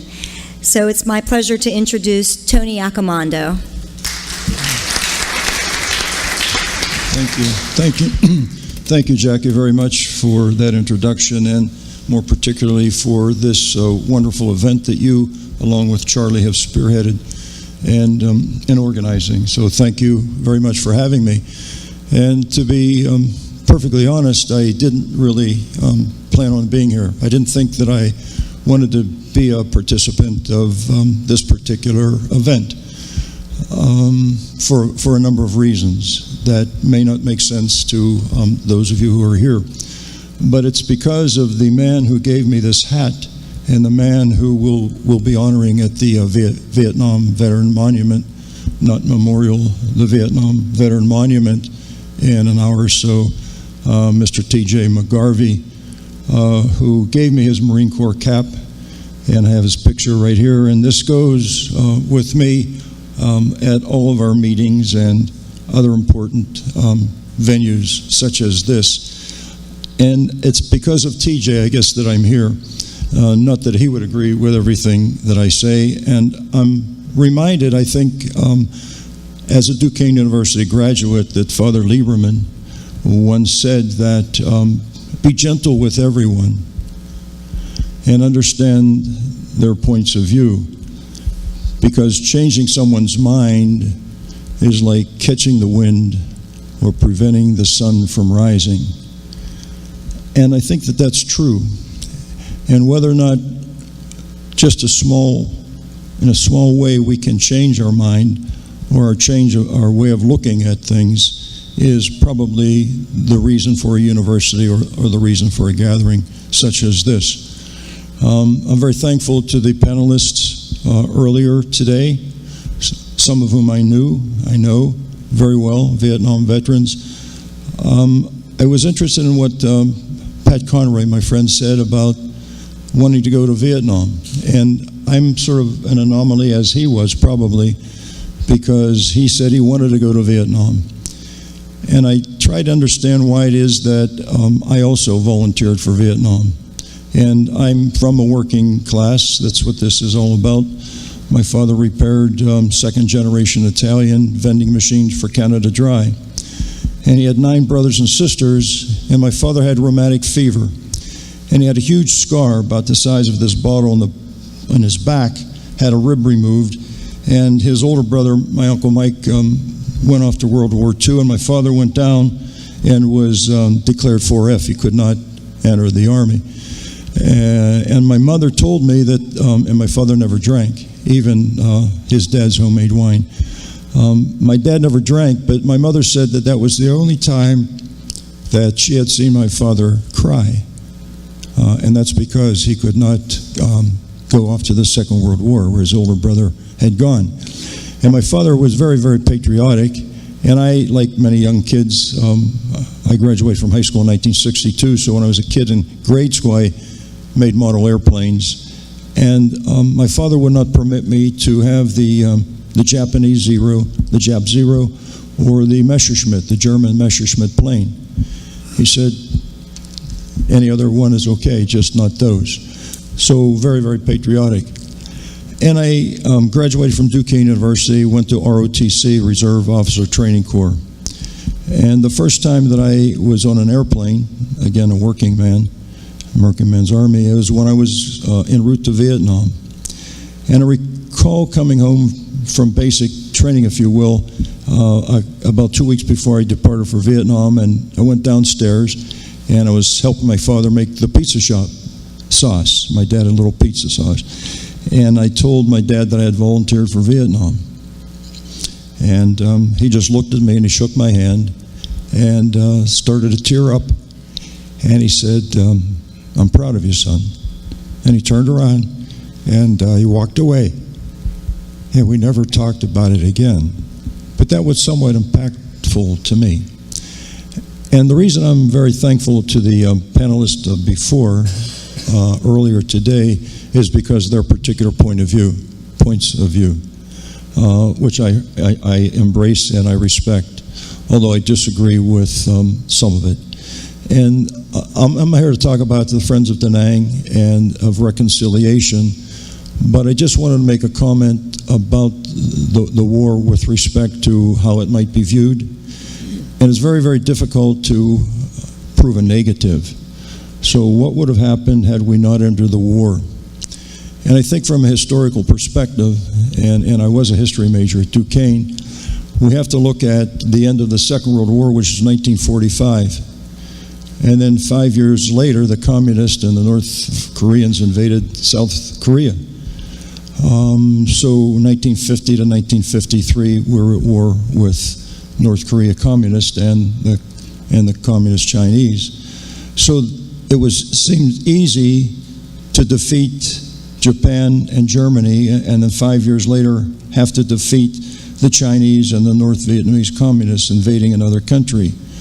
So then 1965, not too many years after that, when the first Marines landed, 1954, when the French fell at Dien Bien Phu, one of our allies during the Second World War, at that time, the domino theory was very much alive. So it's easy 50 years later to look and see, hey, we made some mistakes. We probably shouldn't have been there. Maybe we shouldn't have been. But I think it's easy to see how it is that the administration, maybe they were deceitful, maybe not. I like to think they were not. You could see how the domino theory, at least in my mind, was very possible. That communism might at some point take over Southeast Asia. Now, some people may think that communism indeed is okay, is a good thing. I, for one, think it's not. And I think that we entered Vietnam, my particular perspective is to halt the spread of communism. So I think that is something that, in light of what was said this morning, might be in somewhat minor dispute. And the only other thing I would like to say is that some of the atrocities that certainly were committed, and everyone who has experienced war or have read about war, and those people who have been at war, certainly knows that war is a vicious endeavor. And atrocities, and it was mentioned up here early, it's true, you cross that thin line from being human to being inhumane. And unless you're there, you don't really know when that can occur. Not that it's right, certainly is not right. But for all those millions of men and women who served, mostly men, in Vietnam, I think we do them an injustice to paint with a broad brush the atrocities. It may seem, if they occurred, and they did occur, there were atrocities on both sides, I might add. And the Ken Burns film, I think, was a tremendous portrayal, as my friend Jack Wagner had pointed out.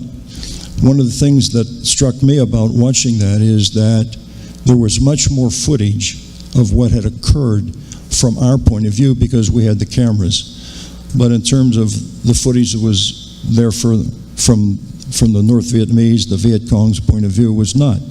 So to see the atrocities that they committed was not as possible as to see the ones that perhaps we committed. So I guess my only point is that while atrocities did occur in many occasions, I suspect because the books were presented up here, I appreciate that. But to paint all Vietnam veterans with that broad brush, I think we do a disservice. So I would just ask that simple consideration. And maybe it's because of that in 1997, my friend George D'Angelo, who was going to be here, I don't see him in the audience yet, and I've returned to Vietnam. He and I served in Vietnam at the same time. He was in the Air Force, I had the Army. He was in Cam Ranh Bay, I was in Da Nang.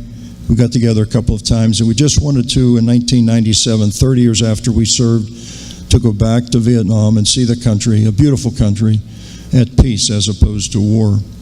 And when we went there, as was explained, had a wonderful reception by the Vietnamese, children and adults as well. And we were up in the Central Highlands, a little school in Bon Mi Tut, and it was raining. And this thatched roof school was leaking, and the floors were muddy, blackboards were broken, desks were broken, and we just sort of walked outside and said to each other, I wonder if we could do something about this. So we found an organization, the Vietnam Children's Fund, that was building schools in Vietnam, and they had built 4 schools in Vietnam. And it was founded by Lou Chesty Puller's son, Lou Puller Jr., who was a Marine, and in 1967, same time I was there, around the same area, Da Nang, stepped on a landmine and lost both of his feet and arms, and use of his arms and his legs, was in a wheelchair. And young Lou Puller went back to Vietnam to build a school in Dong Ha, which is up near the Central Highlands. I'm sorry, up near the DMZ. It separates North and South Vietnam. And I said, my goodness, what a wonderful gesture for this man who lost both of his legs in the war to go back and in reconciliation to help children with the school. Make a long story short, we were given permission to raise money, which we did. We had a breakfast. 1 year later, we raised $50,000 and built our first school in Da Nang for 600 students. And TJ was one of those who went back with us. And on the way back from Vietnam, and all George and I wanted to do was build one school and then go on with our lives. But the group that went with us, 16, some Vietnam veterans, some not, some women, some men, one student from Bethel Park High School, said, look, this experience was so good. The Vietnamese are so wonderful. The children so compelling and needing. Why don't we do something more? So this is our 20th year. We have been raising money to build schools. We've built 4 major schools, 6 kindergartens, 3 smaller schools. We've built a bridge in Hoi An linking 2 villages that would get flooded out during the monsoon. We built a medical clinic. We raised money for a project called Let Them Walk Again, Da Nang, where 1,000 children were either fitted with prosthetics or were operated on. Those children that were damaged because they stepped on landmines or unexploded ordnances, another evil of the war. So we continue now with doing different projects in Vietnam, only with children, mainly with children. And the whole notion of reconciliation, and for me, I didn't really need any closure. I didn't go back to Vietnam for closure. I just wanted to do something that was good, and it was for children. And as Chris Moore mentioned, he had an opportunity to go back, and many Vietnam veterans have gone back with us and with other organizations and have experienced this warmth of the Vietnamese, the appreciation of the Vietnamese for what it is that we're doing. They love Americans. It's sort of hard to believe that given all that they had gone through during the American War, as they call it, that they still embrace us. So I think that's all that I have to say. Looking forward to any questions that you might have, and I'm thankful to you. I'm sorry? Service dogs. Well, thanks, Chris. As was mentioned earlier, again, very pointedly, so many veterans come back. The numbers, I'm not sure exactly what they are, whether it's more than 58,000 committing suicide than they're on the wall. But what we do know is that somewhere between 20 and 22 veterans a day commit suicide from either the wounds of war, if you will, either physical wounds or cognitive wounds, the wounds you cannot see. And service dogs, normally German Shepherds, we've raised money. Another project to raise money for service dogs. They're $22,000 a piece. They take about 2 years to train. A little project called Life Changing Service Dogs for Veterans. And we've partnered with Guardian Angels Medical Service Dogs that raises and trains and breeds these dogs in Florida. And they've paired about 300 dogs so far. And of those 300 veterans that received the dog, no suicides. And up until 4 months ago, no divorces, which is an incredible statistic because the divorce rate in the veteran population is very high. So that's what we do. We've raised enough money, $1.32 million, enough for 60 dogs.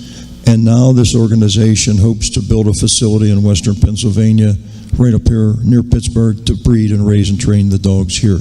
And Jack Wagner is going to be a very big part of that as well. So thanks, Chris, for bringing that up, sir. Thank you. Thank you, Tony. Thank you.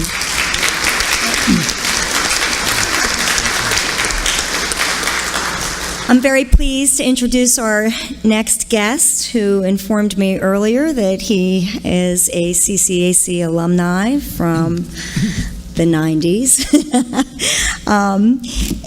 Coy Tran is the former president of the Vietnamese Association of Pittsburgh and an accomplished author. So, Coy, thank you. Thank you. Thank you, Jackie. First, I would like to say thanks to Charlie, Jackie, and all the organizers of this event. I'm honored to be here. And if not for anything, then it brought me to the place that my life started 25 years ago, right here, Community College of Allegheny County. I was so proud. All the school that I went in my life, this is the school I always talk about. And I went back to Vietnam a lot, do a lot of educational consulting and all, and I always mention about, hey, if you don't have money to go to state college, just go to community college. Nothing wrong with that, and look at me. So thank you for that. I would like to start by address one of the questions came out from the audience early in the morning, in the session in the morning, asking what would happen if we weren't there? If the U.S. didn't get involved in Vietnam, then what Vietnam would be like?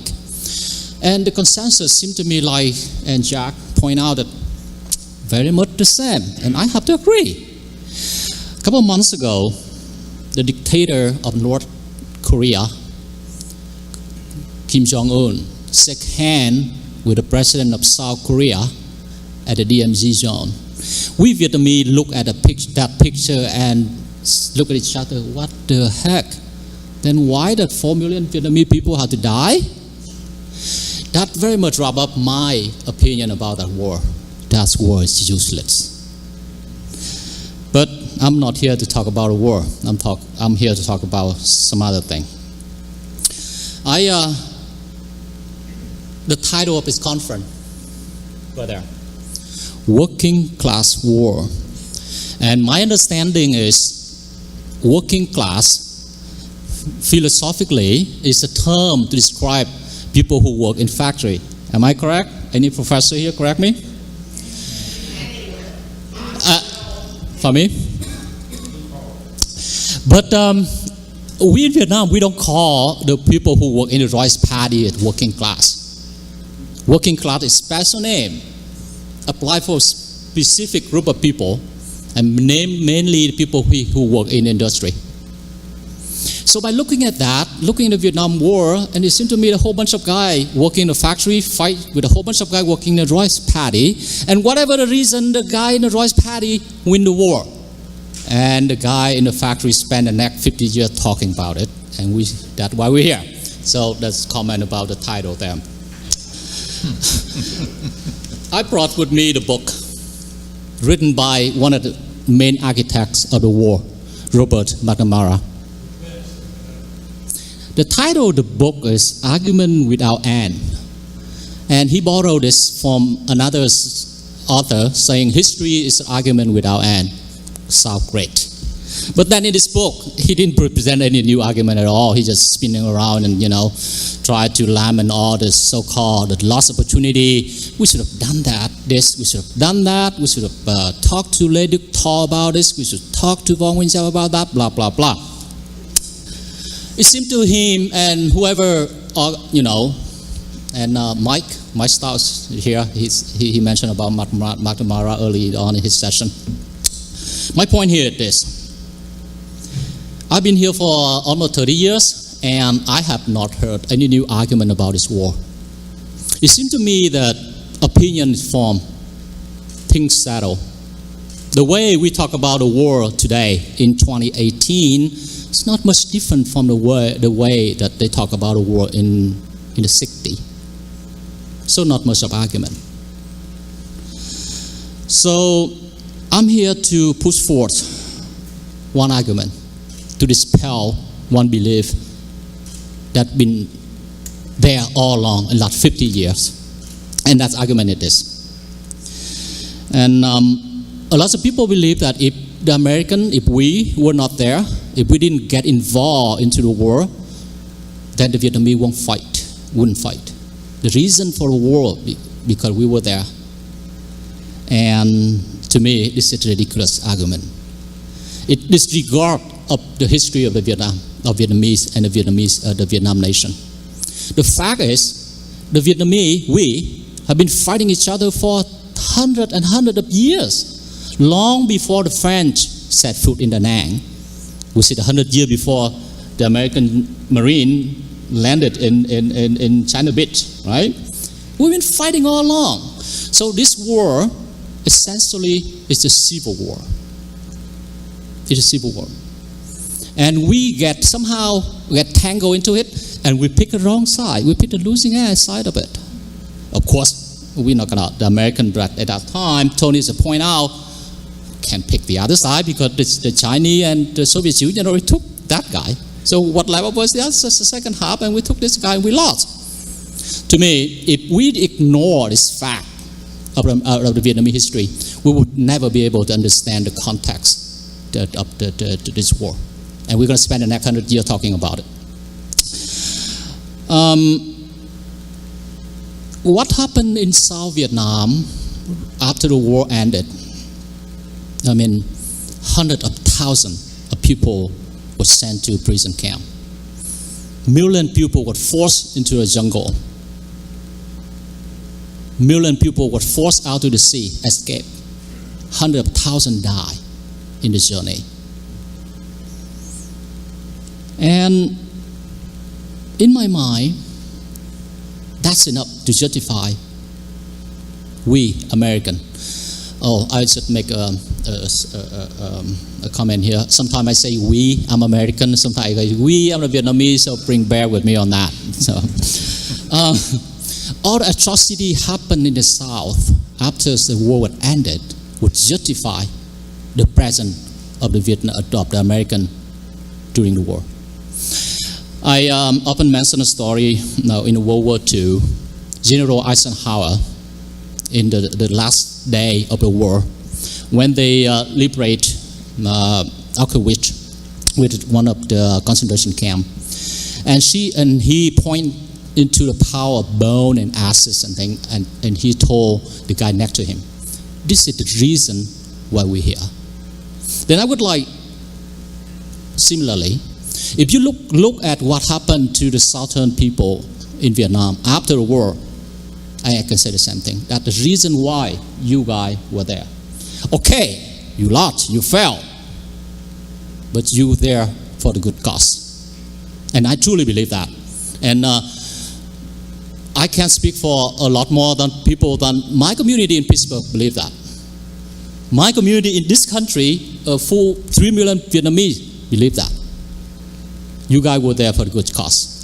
And the fact that we lost, we're talking about us separately. But not paint a brush through that the sacrifice that the men and women had put forth 50 years ago in Vietnam.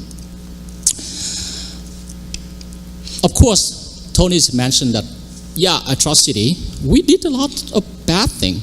My Lai in Quang Ngai, for instance, I don't know if you guys know what I'm talking about. But then don't lose sight that the Vietnamese kill Vietnamese too. And the statistics show for every Vietnamese that the GI happened to kill, the Vietnamese kill 1,000 more. And that's war. War's ugly. War's stupid. War kill.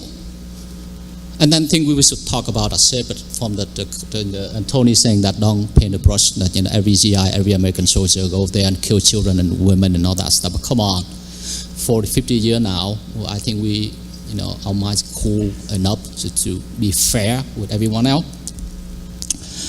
So one comment that I would like to direct toward the veteran. I was sitting here, listen to Tony, and my mind was still hovering on the idea that I met this gentleman 5 minutes before I sit in that chair. And he told me that he just sent 2 sets of playground to my hometown in Dong Ha. How wonderful that is! It's my hometown in Dong Ha. And Bob, I have great to meet you. And great. I'm not going to cry like you, but I'll hold myself.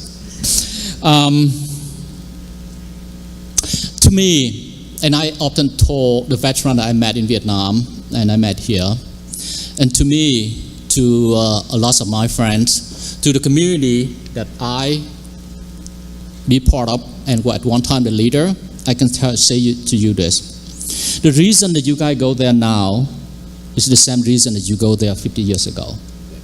The works are different, but the reason is the same, and we respect that. One more comment about a veteran and about should we there, should not we not there in the first place. A lot of speakers here mentioned that Vietnam now is like a little capitalist country. Coca-Cola, Nike, KFC for that matter, actually McDonald's and everything else too. But what they didn't mention is the economic, the political environment, the social environment in general. It's flourished more in the south than in the north. Actually, South Vietnam is leading in that development. Everything starting from the south, from Bình Dương, from Saigon, from Dong Nai, from all the industrial part in the south. As a matter of fact, a lot of so-called, we are in, people here in this union, and my good friend of mine, Maria Soma, she's not here. We talk a lot about the development of union in Vietnam and that. And I did a research. We find out that a lot more of wildcat strike happen in the south than in the north. Why is that? Does anyone ever answer the question why that is? This is this. It may sound simple, but believe me. The South had 20-year experience freedom.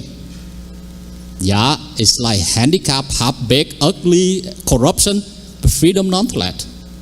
The South, for 20 years, from 1954 to 1975, had lived through a period with election, for God's sake, with strike, with union freely formed, with freedom of expression. 20 years, it lived the impact today. So don't tell me that this guy been in Vietnam for nothing. The seed that they sowed 50 years ago starting to blossom now. Acknowledge that. No blood has been poured in vain.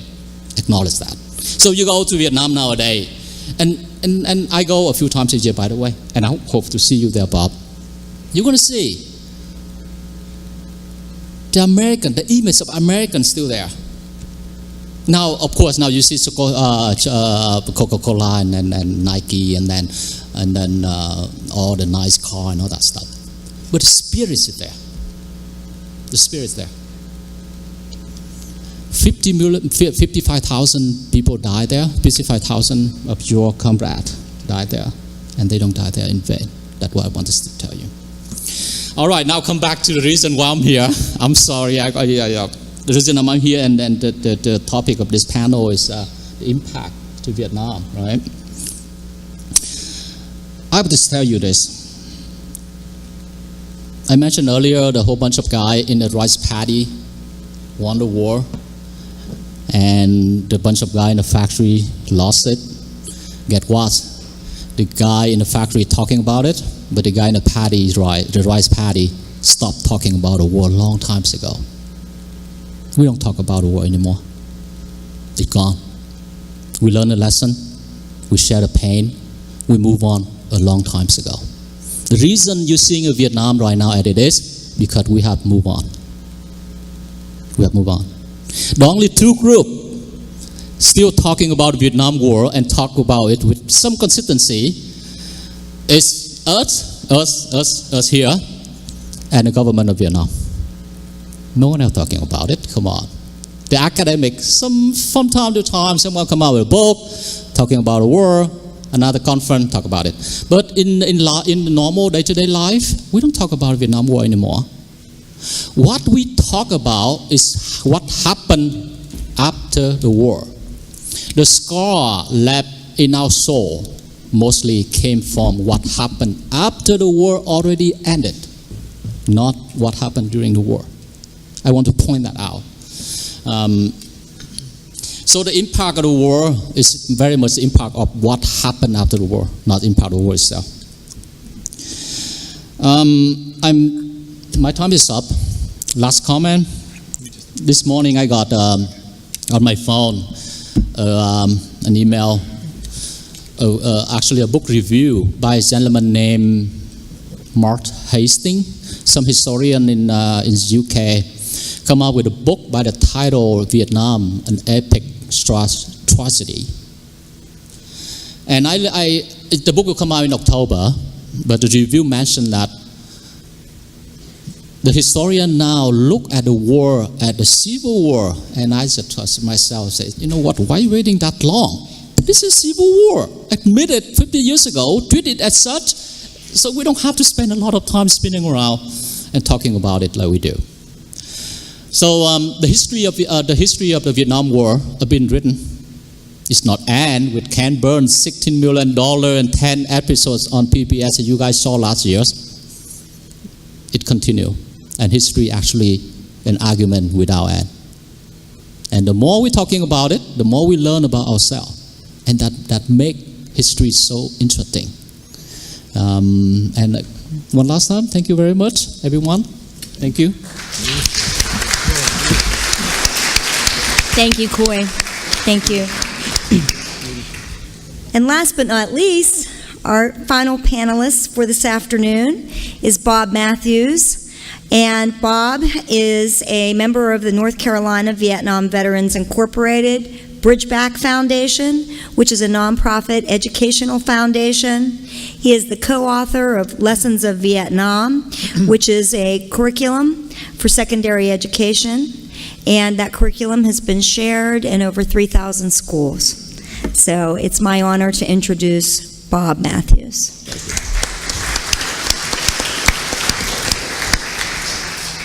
I would like to follow suit and thank Jackie and Charlie for putting this on today, and my fellow panelists today, and ones earlier today.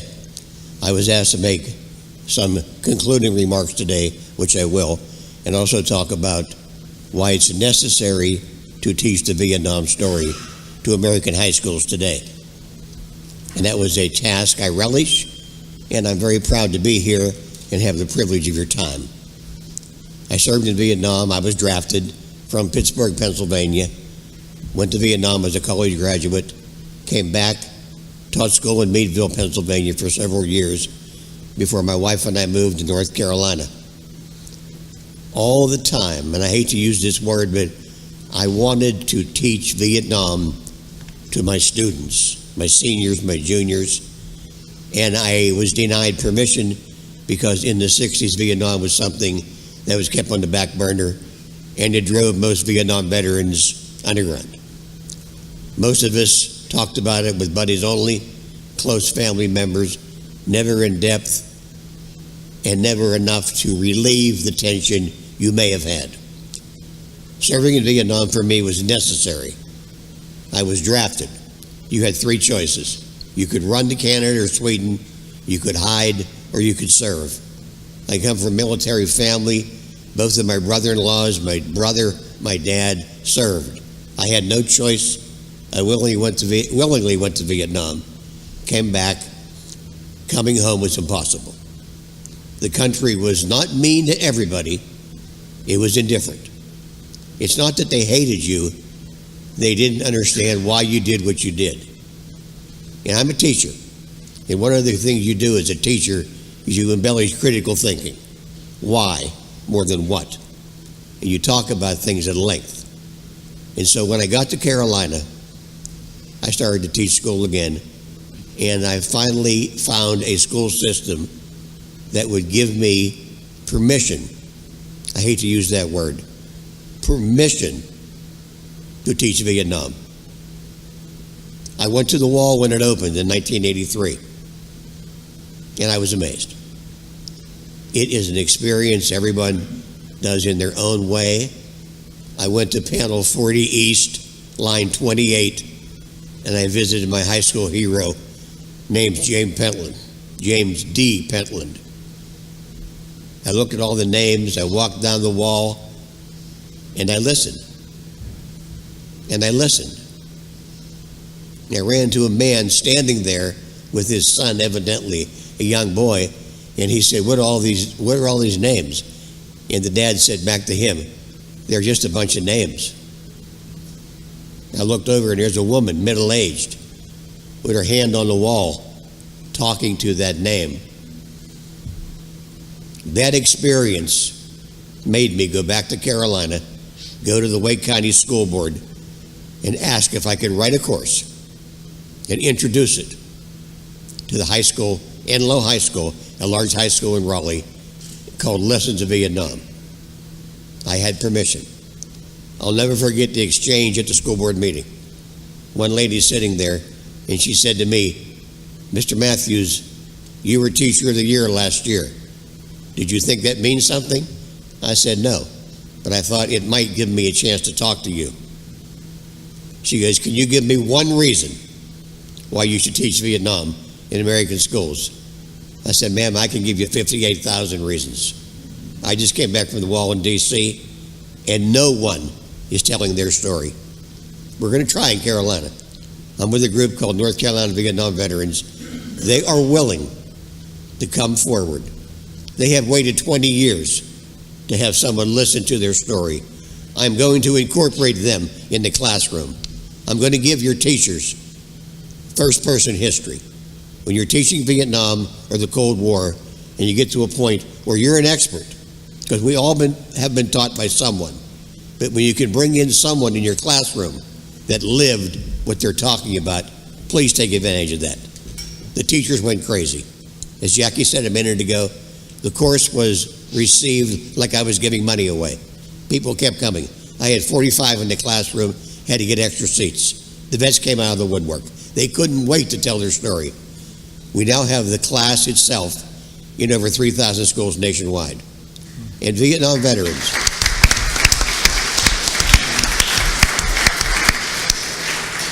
Thank you.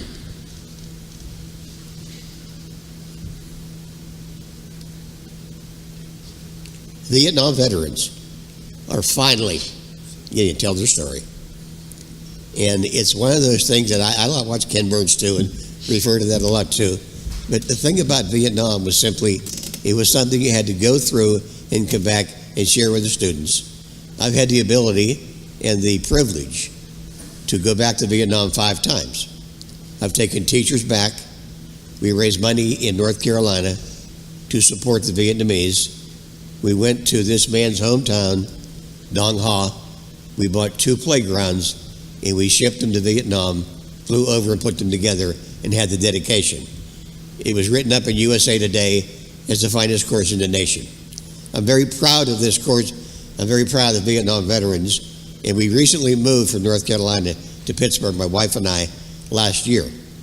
And I'm attempting, through this conference and through my friend at the Post-Gazette, to infiltrate, if you will, Pittsburgh schools and allow the students here and the parents who live through Vietnam to be part of this exchange, to come in and learn from this, because it's nothing but a love affair. I mean, the guys that served in Vietnam, all they wanted for this country to love them as much as we loved her. That's all we wanted. We don't want a parade. You don't have to apologize for anything. You don't have to analyze anything. But I would like you to contact me. In the lobby, I have some photographs there from the Ridgeback Foundation. I have a business card and contact points. I have a team ready in North Carolina that will come forward anywhere in the country, go into your school system, meet with your teachers, have a workshop, and let you take our course and plug it in to your curriculum. It's worked everywhere we've gone. We've presented at the last 9 National Social Studies Conventions, from Seattle to New Orleans to Boston, all over the country. And I'm here today to tell you about this. It's fairly well publicized on the internet. You have to look up just to Teach a Nation, Bob Matthews. Because as the wall was built, and Jan Scruggs is a friend of mine, to heal a nation, it has. It's done that. There were so many questions at the wall and by people that couldn't answer them. We wrote the course to Teach a Nation. And we've tried to do this for the last 20 years. And this conference is a step in the right direction, whereby people will no longer, for a while you couldn't wear these. I mean, you left Vietnam off your working application. And then we started to wear these a few years ago, and I ran into a Vietnam veteran one day at one of our conferences, and the normal greeting is, welcome home, how you doing, where you from? And I said, when were you in Vietnam? He's with his wife having lunch. He looked at me and said, last night. How about you? I just saluted him and said, have a good day. Vietnam is like a river. It runs through you your entire life. The people you love, the people you meet. Vietnam is part of me and always will be. And when I went back to the country, I love the South Vietnamese people. We served next to them. We fight for their freedom. They were wonderful, and they still are. We've been back many times. I don't regret any of it. All the money we spent, it was worth it. And if I can leave one legacy, it'll be, we will teach Vietnam, we will honor the Vietnam veterans. Because as many times it's been said before that all gave some and some gave all. And when I was teaching my class, I ended every year with this: wherever you go, whatever you do, 4 words: never forget their names. Thank you.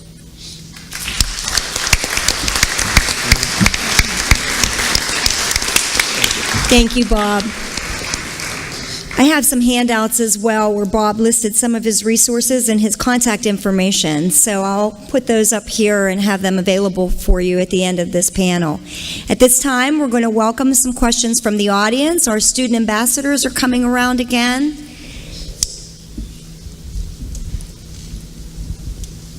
Yes. Yes. Mr. Tran, George Cadesz. I was in your former country back in 63, 64. And I was a photographer in the Air Force. And I worked on the night shift, and I worked in the dark rooms. And I had a chance to read books about Vietnam. And I joined the Vietnamese American Association and tried to learn the language. But I read books, and one of the books I read, I hearkened back to, that strikes a chord with what you said. And that is understanding the history of the Vietnamese people. And I remember right now, I don't remember the title, but I remember the author. And I was wondering if you know him, Trung Trinh. Trung Trinh was a famous author about Vietnamese culture, lifestyle, politics, and history. And he talked about the 3 sections of Vietnam: Annam, Tonkin, and Cochin. 3 different parts of the country that I don't hear people talk about very much. It's like 3 countries unto itself, often at odds with each other. Certainly at odds with the Chinese for many, many years. That book was such inspiration to me to this day that I understand the Vietnamese people. And I understand them fighting among themselves, which you touched on, and how they draw other people into that. My question is, how do you see the coming years in Vietnam with the evolution of the kludge of the Communist Party of Vietnam and the capitalist economy?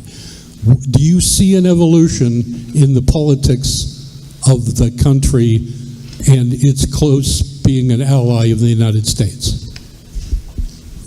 Thank you for the question. It's actually interesting. I would like to elaborate a little bit more about history. Vietnam had history as a country only unified briefly before the French came.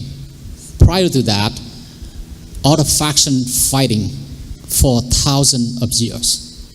So when we look at Vietnam, most historians don't look beyond 1945 when the first OSS landed in North Vietnam.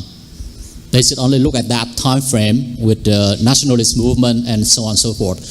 And they ignore the fact that the southern Vietnam is an independent entity for thousands of years.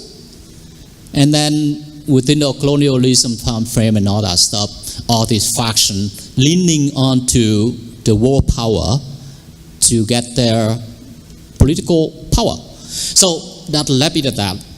Now as a country, not that we love to have one country, believe me. And your question regarding to the current communist government and the capitalists, and I often in my writing, I pointed out that Vietnam at this moment is no different from Taiwan or South Korea of the 60s. If you compare every aspect of life, you're going to see similarity. So the communists in Vietnam and the Kuomintang of Taiwan of the 60s, it's very much the same party. Of course, all the ideology aside. But the way they govern the society is very much the same. If you compare the Communist Party of Vietnam now with the TNT of Indonesia, they will say, yeah, these dude doing exactly the same thing. So answer your question, I see my future of Vietnam very much like the evolution of Taiwan, on that South Korea, or for that matter, Malaysia, Indonesia. We're going to evolve from this period. And at some point, talking about communism will make people embarrassed. At some point. Not now. You know, every official declaration also claim Leninists and Marxists and all that stuff. In the meantime, no one in society believe it anymore. The guy who speak it don't believe it anymore. So I think the future bright for us. I truly believe that. Right now, still a lot of problem. Human rights issue, a lot of corruption. I mentioned to Jack the last time we met for preparation for this conference about corruption. Corruption is everywhere. It's fact of that type of society. You look at Korea, South Korea back in the 60s. Look at Taiwan. Look at Indonesia. Look at Malaysia. It's corruption. The reason that we need democracy, we need freedom, part of that is to fight corruption. So the evolution, to answer your question again, we'll be fine. We'll be fine in the long run. Question? Question, if I may. Let's You go have here. been back I'm to sorry, Vietnam. What are the effects of Agent Orange on the people? Okay, any of our panelists can answer the question. I would like to. Is at the Vietnamese, as American, I can answer your question very quickly. You know, all you have to do to visit an orphanage, you're going to see right away. In the south, in the part of now it's Bình Dương, Dong Nai, you will see it right away. But as the Vietnamese, the answer is more complicated. There's much more chemical dumped into that ground in the last 30 years than whatever the Nepal, the orange agent who put it down. So very difficult scientifically to represent that, to tell the difference between, is that a chemical that the industrial process dumping on the ground or the orange agent? Honest with you, I don't have an answer. But from the human, you know, you guy, we can't deny that. Orange agent is a fact. You can't deny that. I'd like to comment on that too. Jackie mentioned to you that there's a handout, a contact point for me. There's a website called ncvvi.org. And when you go to that website, on the left menu, it has TV show. There's 80 one-hour talk shows on file that you can use as a teacher or a student dealing with Vietnam. Every phase of Vietnam, people coming in. And one was an Agent Orange discussion. We tried to get all the Vietnam veterans listening to go and get a blood test and see where you were. We know the problem with the VA and all this. We know all about Agent Orange, but the public did not. Make a long story short. Veterans think they're invincible. Not going to bother me, not going to bother me. Well, I'm having the show and a guy calls in and he said, Bob, have you had a blood test? Well, I never knew, never even thought about it. So I did have a blood test, and I came back, I do have Agent Orange. And he said most veterans, it manifests itself in some form of diabetes. So if you were in Nam, from 65 to 75, any of these provinces, everybody is considered affected by orange. They don't know the extent of it, they know where they dumped it, who did it. Right now there's a big discussion on the Blue Water Navy vets, if they get compensation. So Agent Orange, as we know before, and I had meeting this course, I had a chance to meet with Admiral Zumwalt at length with him about Agent Orange. It was a mistake he said he made. At the time he said it was necessary. It's affected both countries immensely. We could talk about it all day, but it's there, it's not gone away. Thank you for your question. Thank you. Yes. I worked with the 101st Airborne Division, and we were west of Hue. and we didn't run into a lot of Vietnamese people. We only ran into NBA, and we had firefights, so I didn't get a chance to know many Vietnamese until I went to Washington, D.C. Every Memorial Day we go there for Memorial Day services, and I have grown to like Vietnamese food very much. And I'd love to go to Arlington, Virginia, and we have a wonderful feast, and a bunch of guys get together, and of course Vietnam veterans get together, they tell stories. So we rambled on for an afternoon, and this waiter was really irritated with us. And finally we said, well, look, okay, fine, what's the problem? And he approached our table and simply said, you old guys, you always want to fight the war again and again. All I want to do is work. I said, really? What do you want to do? And he says, I work hard, I make money, I go back to Vietnam. And I thought, Jesus, we won the war. It is just an impression that I had from this kid. My concern was, and my question is, in Vietnam now, if you want to own a business, I understand that the majority of the ownership of the business has to remain in Vietnam. So an outside company cannot own a majority of any business in Vietnam. Is that true? Do you know? This, like Vietnam, like I mentioned earlier, Vietnam is evolved so quickly. Something that true 2 years ago is no longer true today. The policy is changing rapidly. But regarding to your question, no, that's no longer true. A foreigner can come there and set up shop within a few days. And this is different from like 5 years ago. So not easier now. Is it easier to set up shop to do business over there? Okay, we have time for just one more question. We have two last questions. So let's go here, and then we'll go there in the back. Thank you. This is very quick, and this is a two-part thank you. The first one is directed at Ms. Jones. And can you hear me? Yes.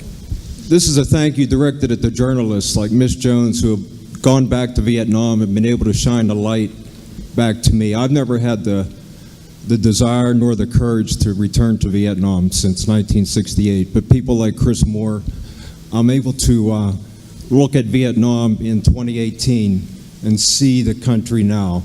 And for the goodwill, I want to thank people like Tony and Bob for taking that goodwill back to the people of Vietnam. And Mr. Tron, thank you especially for your perspective today of sharing yourselves with us.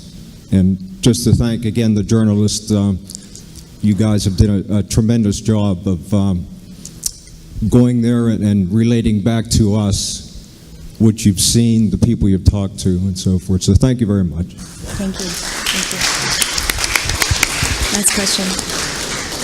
Yes, I'd like to also echo that in terms of thanking CCAC for conducting this and Charlie McAllister for putting it together with other people.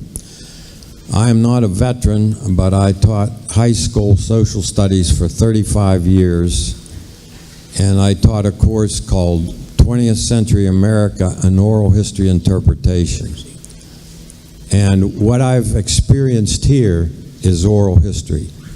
And basically, it's the best way to look at history.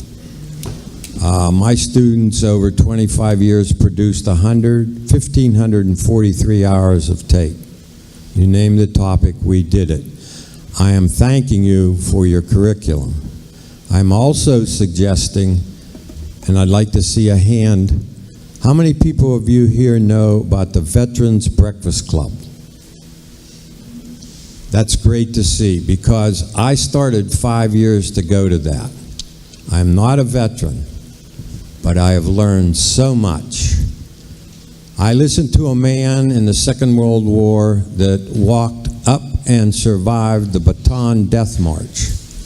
After the war, Douglas MacArthur asked him to go back up and find the remains of many of his comrades. I've listened to a man who was at Pearl Harbor. That's oral history. That's powerful. Recently, we are getting Vietnam veterans.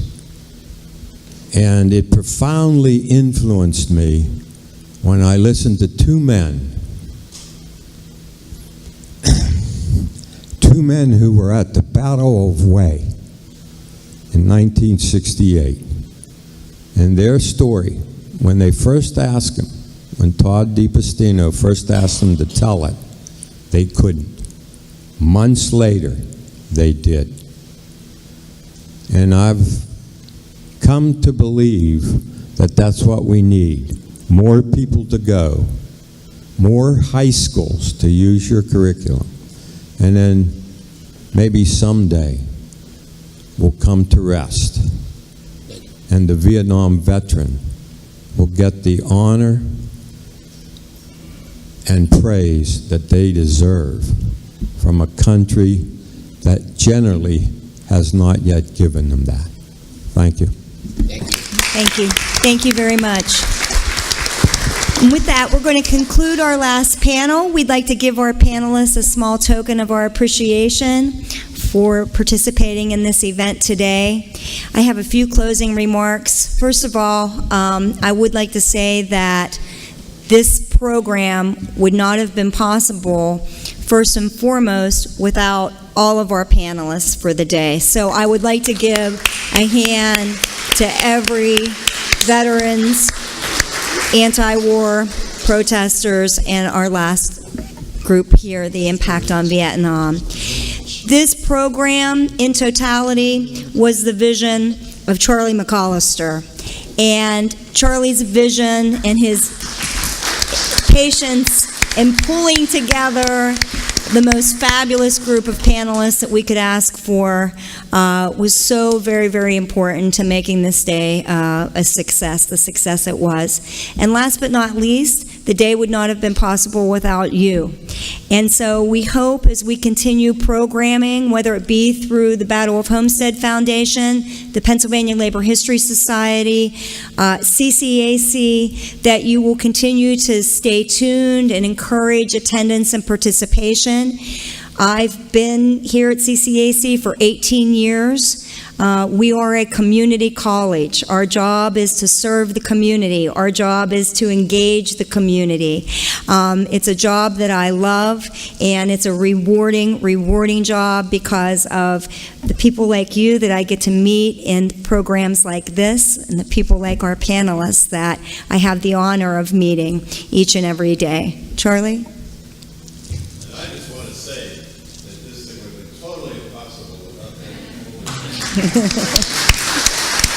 Thanks, Charlie. Thank you.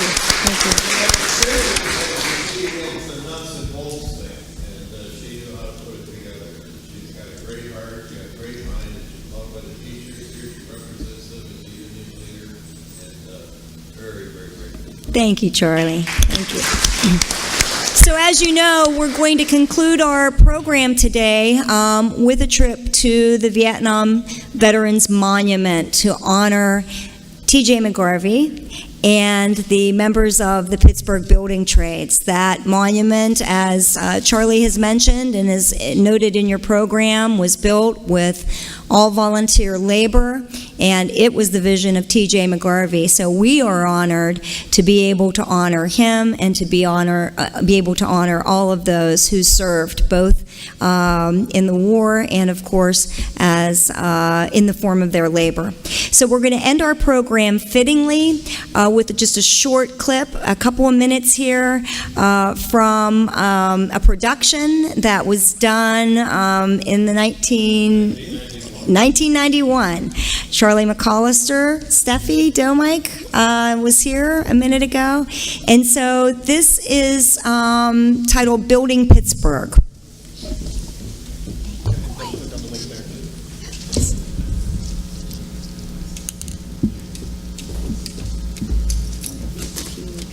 $400 on the second day. You know, so often we hear about unions negotiating for wages and better benefits.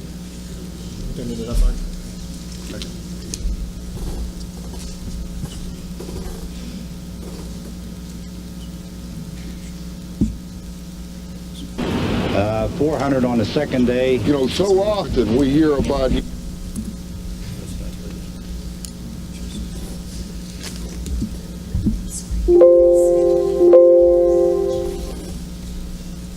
Unions negotiating for wages and better benefits and so on. And damn it, the public has to realize the social aspect of the labor movement.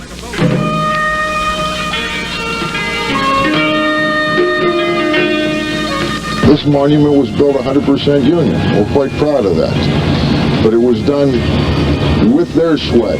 There were days on this site here when we had as many as 100 volunteers. The electricians, the iron workers putting the shell up, the cement finishers, even the pipe insulators who really had no jurisdiction brought their whole apprentice class. The carpenters every weekend would send their whole apprentice class. And fact is, we had the luxury of more workers than we had work for. I did some of the flood lighting to light the walls up around the memorial, and ran some of the conduit in the underground to the service pad. I feel that I had the opportunity to become an electrician, and I like giving part of that back.